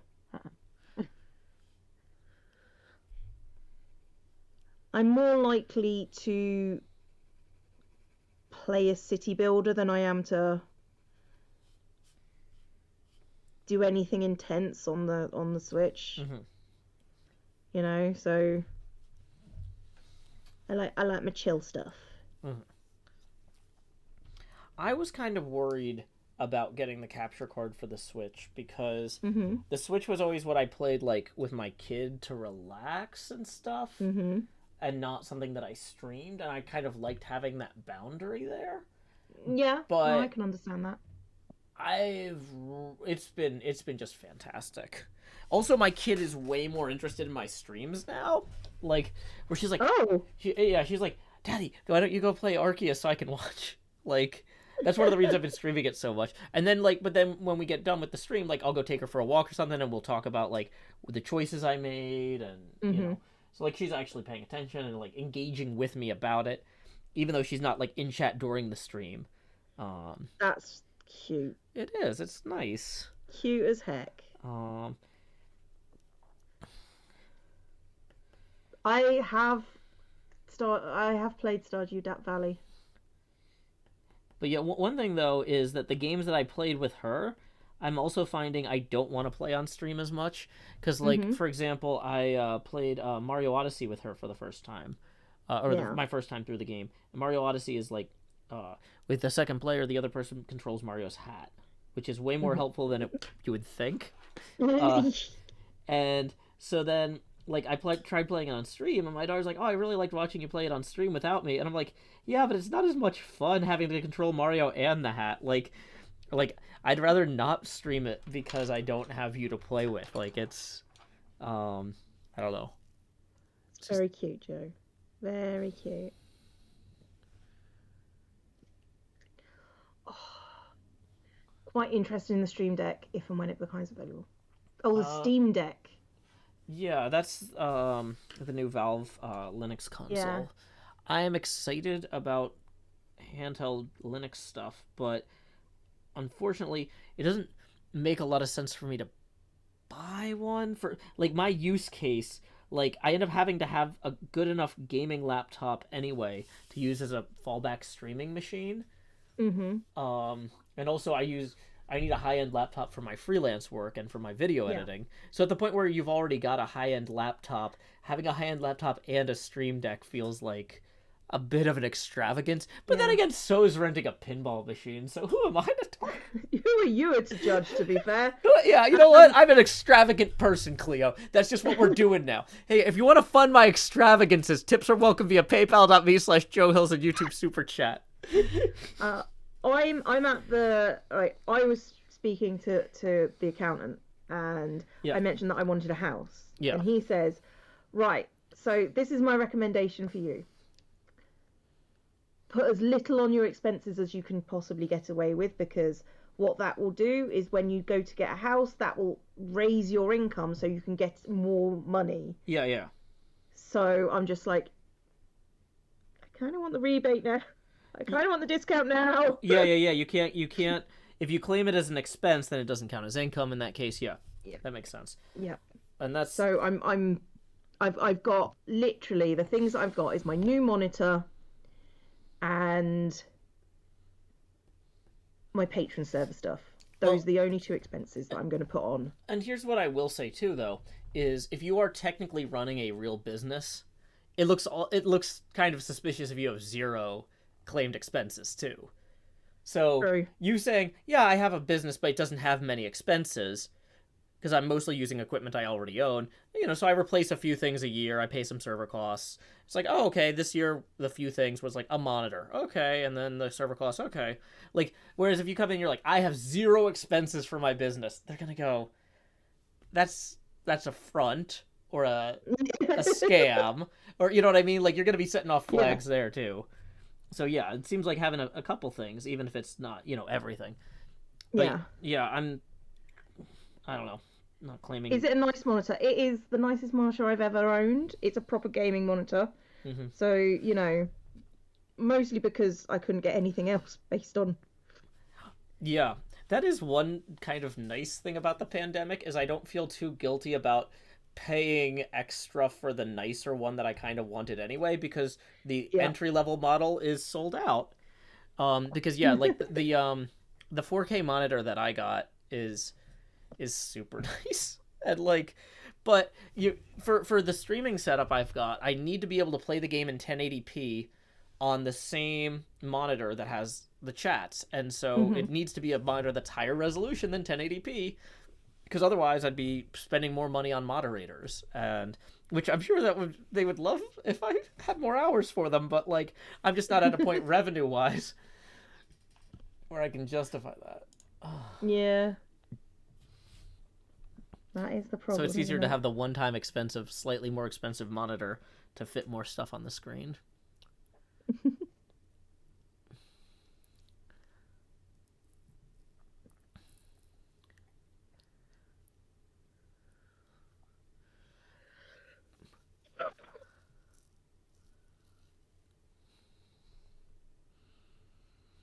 No, I don't think I ever made a playlist for it. There might be one, you know. I generally do make playlists for all the different series that I did in the past. Mm-hmm. But yeah, I've kind of gone strictly Minecraft on the channel. Like all my non-Minecraft games are played on Twitch these days, so Yeah, that's the thing too, is like when I was playing Pokemon, I was like, I don't know how I would edit this to be a good YouTube series.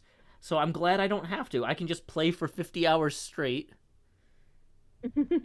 and have fun. Like, yay! yay. But Fun. it is fun. It's nice. It's nice having games that are fun to play. This is true.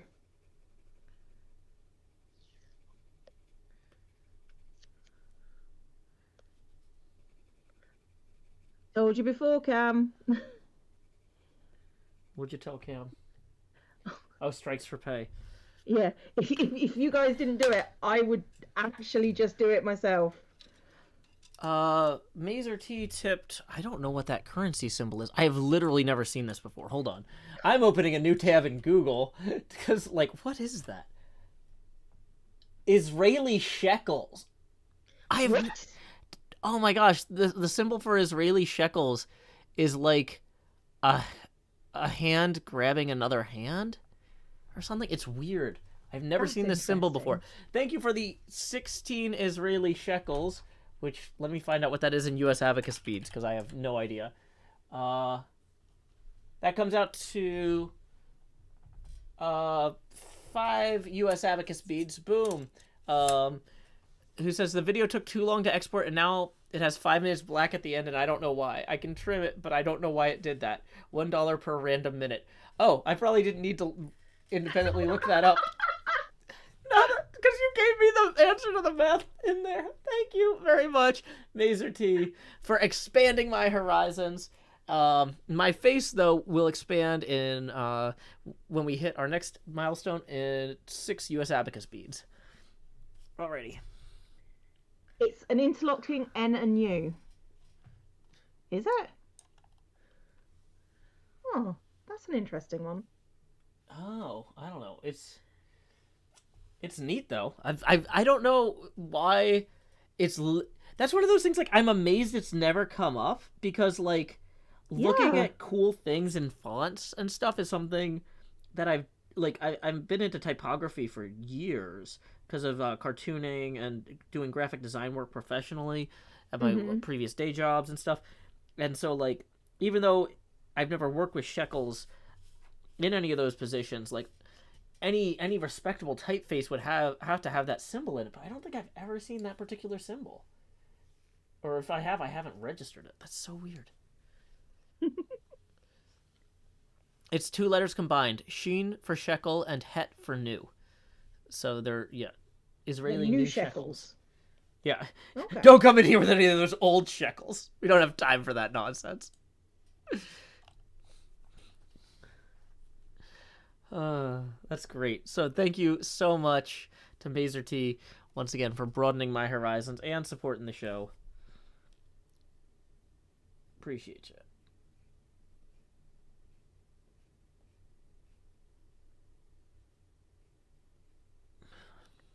Okay.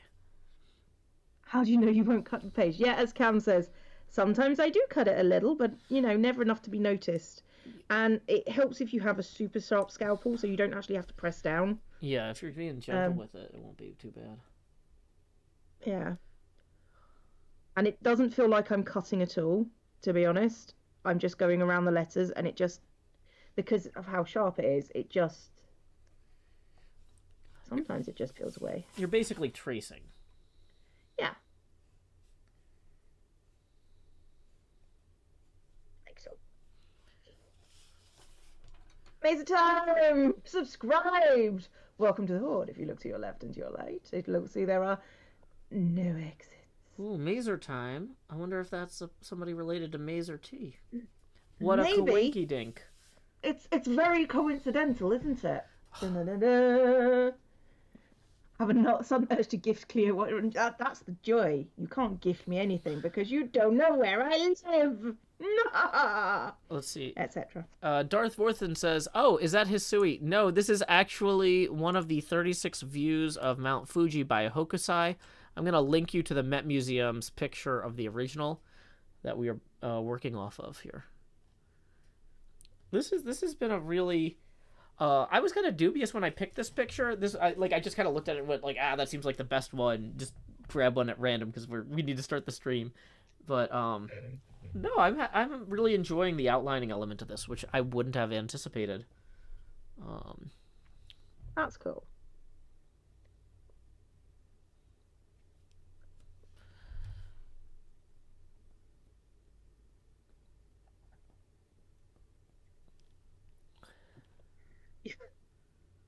Hey Mayhem, how you doing? You don't have to worry about being late. I don't track. I don't have a clocking in and out system, I promise. Yeah. I mean, technically you do. You just don't look at it. The no, that's what those the stream currency is. Is it? Yeah, no, that's a way for Twitch to track how much time people spend actually engaging with and active in streams. And because the rate at which you earn currency goes up if you're clicking that little button that shakes, and if you're talking in chat and stuff. Yeah. Or if you're participating in the bidding stuff. Yeah, that's why they added those. Was to keep track of engagement better. Hey, thank you, Ash the Cactus, for tipping 4. That puts us 2 U.S. Abacus beads away from our next face camera expansion. Thank you for supporting the show. Yay. Yay. So I should mention, and I gotta grab a different URL though, because I just have the art image. Tips are welcome via paypal.me/JoeHills and YouTube Super Chat.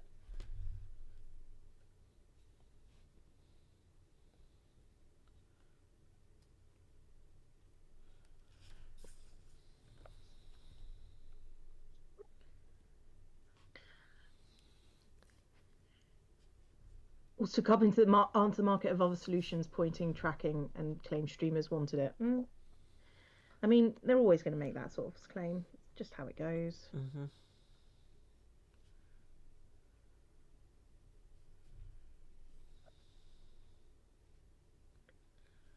Didn't realize Joe streamed on both YouTube and Twitch, and you got a third one, haven't you? Well, I'm not so I used to stream directly to Twitter as well, but there were some issues with the Periscope switchover, so I've kind of stopped doing that some. But I do have a third chat still open in my Discord, because a lot of the people in the Discord used to hang out in the Mixer chat, and when the Mixer chat left, it was like, it's overwhelming being in here with like 800 other people or whatever on these other ones some nights. And so I was like, oh, well, then you can just go in the Discord, and I'll open a window from that. So I've got like a special technically we're using the same room that we use called live event chat. So like anytime that we're like watching something live together, which in some cases is me streaming, but in other cases it's like, hey, there's a big speech going on or an event or something, you know. That's like our private chat for like watching something as a group. But, okay, that's cool. I'm gonna do a quick hydration break, and I will be right back. Cleo, excuse me. No problem. We're just chilling out here. We're just cool. So chat. How has your day been? Have you got any questions you want to ask Joe in my chat? Or ask about Joe? Because, you know, that's very important. Being able to ask questions about your favourite streamers, but not necessarily to them.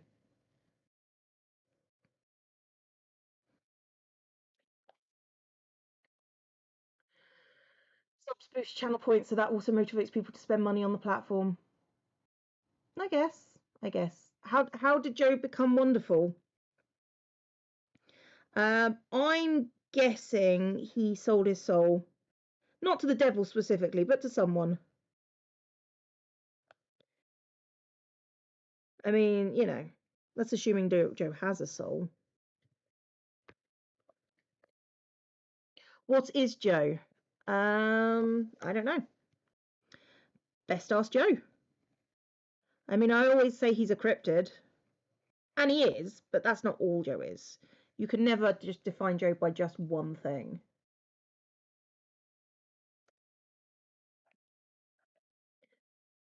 Is Joe a good listener?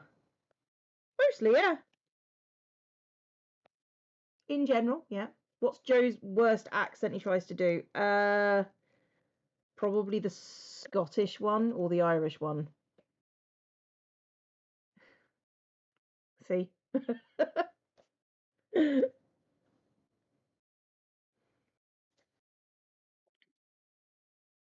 You have a kilt?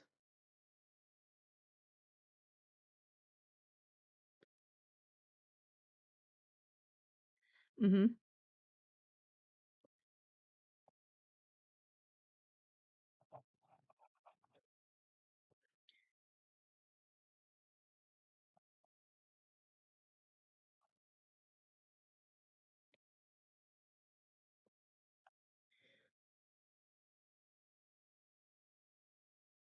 Mm-hmm.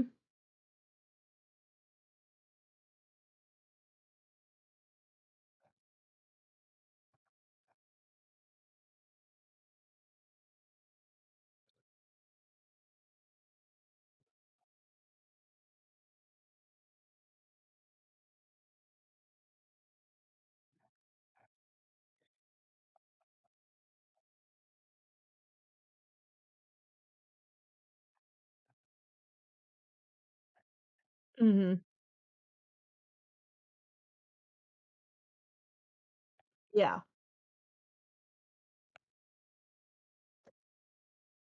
Yeah.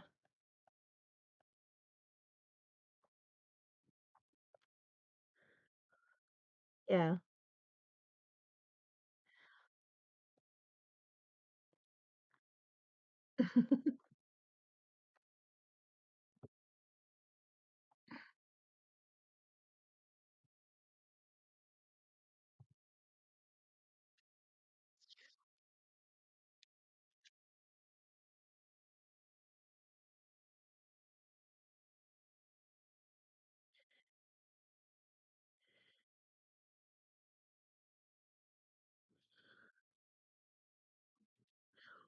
What clan are you talking about?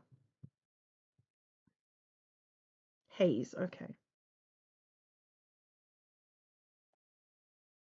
I don't have a secret line to kill people, you know. But you never know who might. Somebody in the chat might.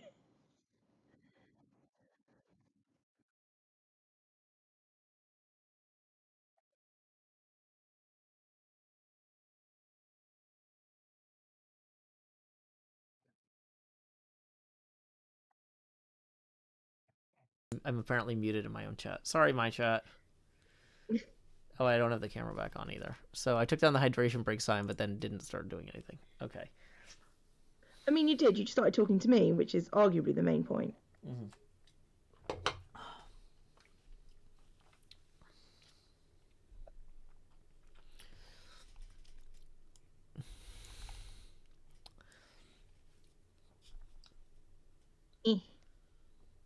Is that your answer to how do you feel about taking a break from your SMP? That noise?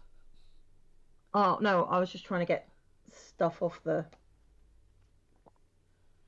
thing without pulling up all the paper. How am I feeling about? Am I enjoying the hiatus from SMP? Yes, but I'm ready to go back to work.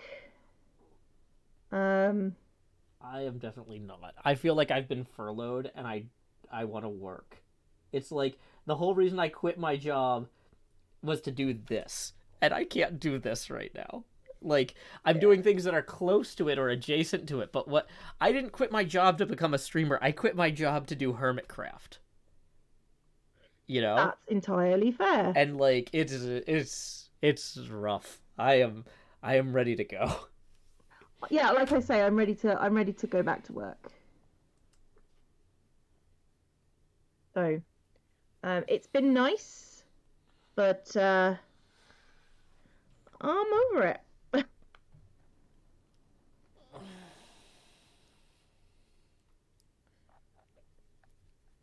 But you know, we're talking about things now, so it's good. It's good.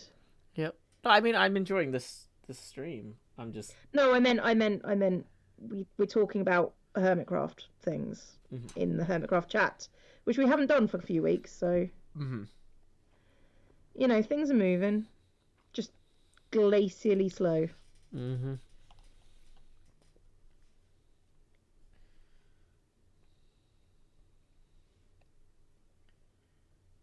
Any news on the approximate start date? For us or for you? Because we know. I mean, we've in theory we've always known, but that doesn't mean it has stayed the same or that I have any confidence that the one we have is the one that it will be either. So we I mean, theoretically, we know. Joe doesn't need. Cleo is a much more trusting soul than me, is what I'm learning here, and I would not have guessed that. I would not. So I'm learning something about my friend right now that I'm just processing. Okay.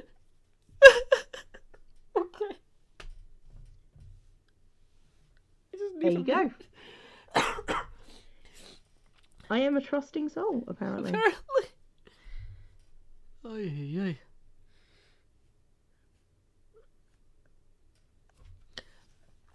Toxic Glitter says, just got here, Joe. Did you draw all that? No, this is a fancy coloring book. You can see there are some very thin gray lines underneath here, and I'm like tracing them and coloring this in. This was made by Hokusai as part of his 36 Views of Mount Fuji series. It might have been 32, but we got an extra 4 because Cleo made me laugh so much, so you get some bonus views of Mount Fuji. Also, wait, what is that on the camera there? Oh, that's the color pencil. Okay. I thought that there was something behind me on the green screen camera, and I was like trying to figure out what that was. It was on the art cam. Mm-hmm. So the Hermits have an approximate start date. No, I mean, we have an unreliable specific start date. That's okay. That's the thing is it's approximate if you say in about 5 days or if you say in about 6 months. But if you say August 27th, but probably not. That's not approximate. That's specific but unreliable. We've always had specific start dates. They're just not reliable.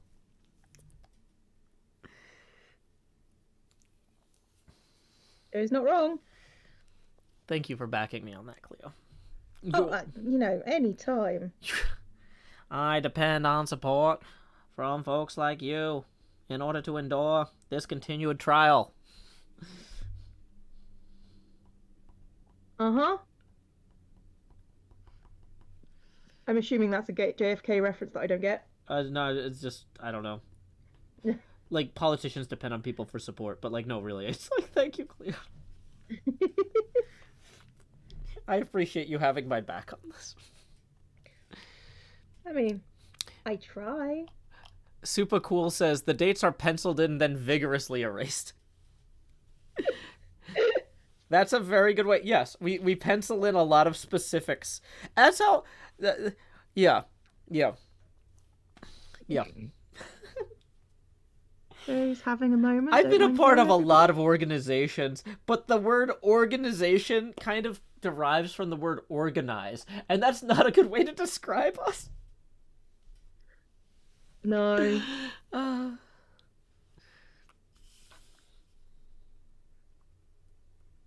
loose collective of individuals. Yeah, I describe us as an artist collective, and I think that that's probably the closest that you're gonna get. I mean, me personally, probably.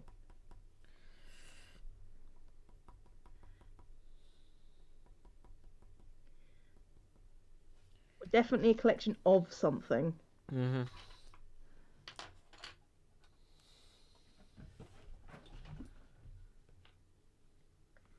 Are we more of a gang or a crew? We're more of an... I would say an artist collective. I don't think a gang or a crew are either applicable.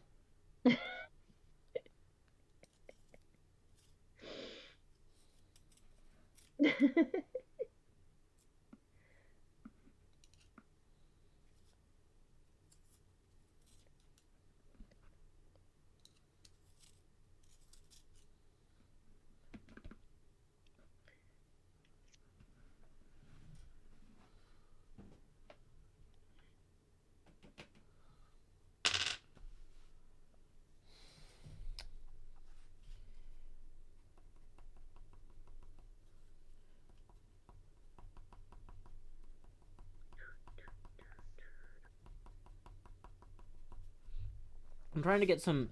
trying to use short, sharp strokes with the color pencil here to give some directionality to the branches and leaves. Mm-hmm.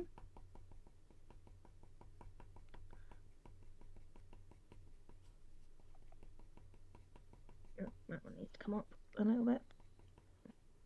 But it means I have to keep resharpening the pencil, because otherwise they get too blurred.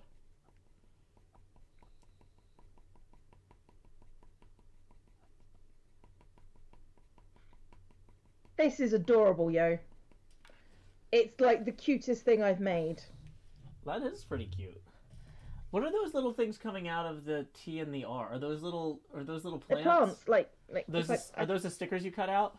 Or yeah. Oh, that's cute. And I got tiny little baby cactuses as well that I can cut out. Very nice.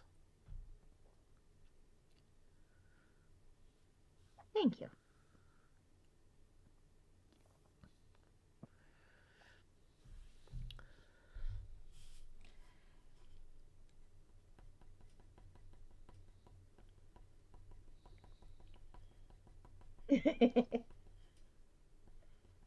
Minecraft is an art in many ways. No, Minecraft is a medium. It's like if you said like color pencils are an art. It's like drawing is an art. Coloring is an art. Color pencils are a medium. I was reading that, Joe. No, I'm disagreeing with the person in your chat, not disagreeing with you. Oh, okay, that's fine. That's fine. I know you're reading that. I'm just. All right. I didn't know if you did because it sounded like you were chastising me, and I'm like. No, I'm chastising the person in your chat because I'm rude to people. But I really think these color pencil dashes I'm doing here are coming in well. In terms of like giving the trees a sense of branches and stuff.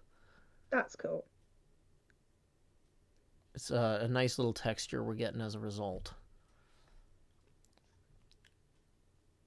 Well done, Joe. Yay, thank you.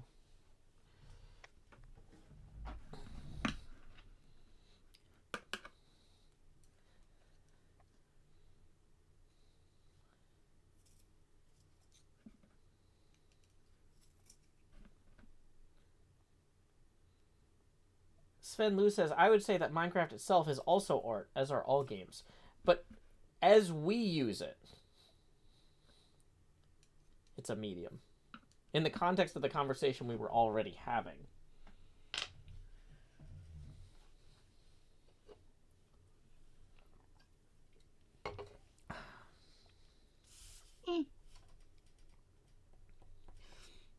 Cleo thinks context is meaningless.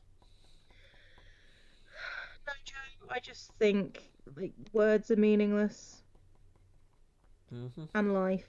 And you know, just feeling fatalistic today is what I'm saying. Mm-hmm. When people ask, ZombieCleo, what's your niche in the Hermitcraft ecosystem? Oh, I'm the fatalist. My niche is arguably armor stands. Mm-hmm. And fatalism. Fatalism. Okay, Joe, I think I need to stop. Oh no, I've exhausted Cleo. Not time to do, but that's okay. Yeah. Mm-hmm. Alright, well, it has been very fun hanging out with you, Cleo. Mm-hmm. Same. And I will see you tomorrow. So. Will you? I would expect so. Oh, okay. Well, then I'll see you tomorrow.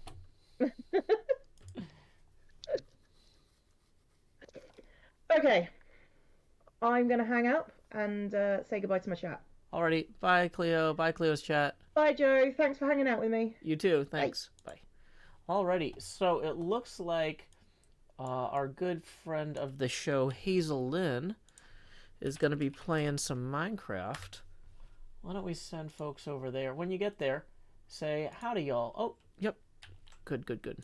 She's actually playing now, because when the preview was a setup screen, but she's actually live. Awesome. She's in the game in a boat talking about tea or something. Lemongrass, mint stuff. Anyway, when you get over there, say howdy, y'all. Joe Hills right here. And until next time, y'all, this is Joe Hills from Nashville, Tennessee. keep adventuring.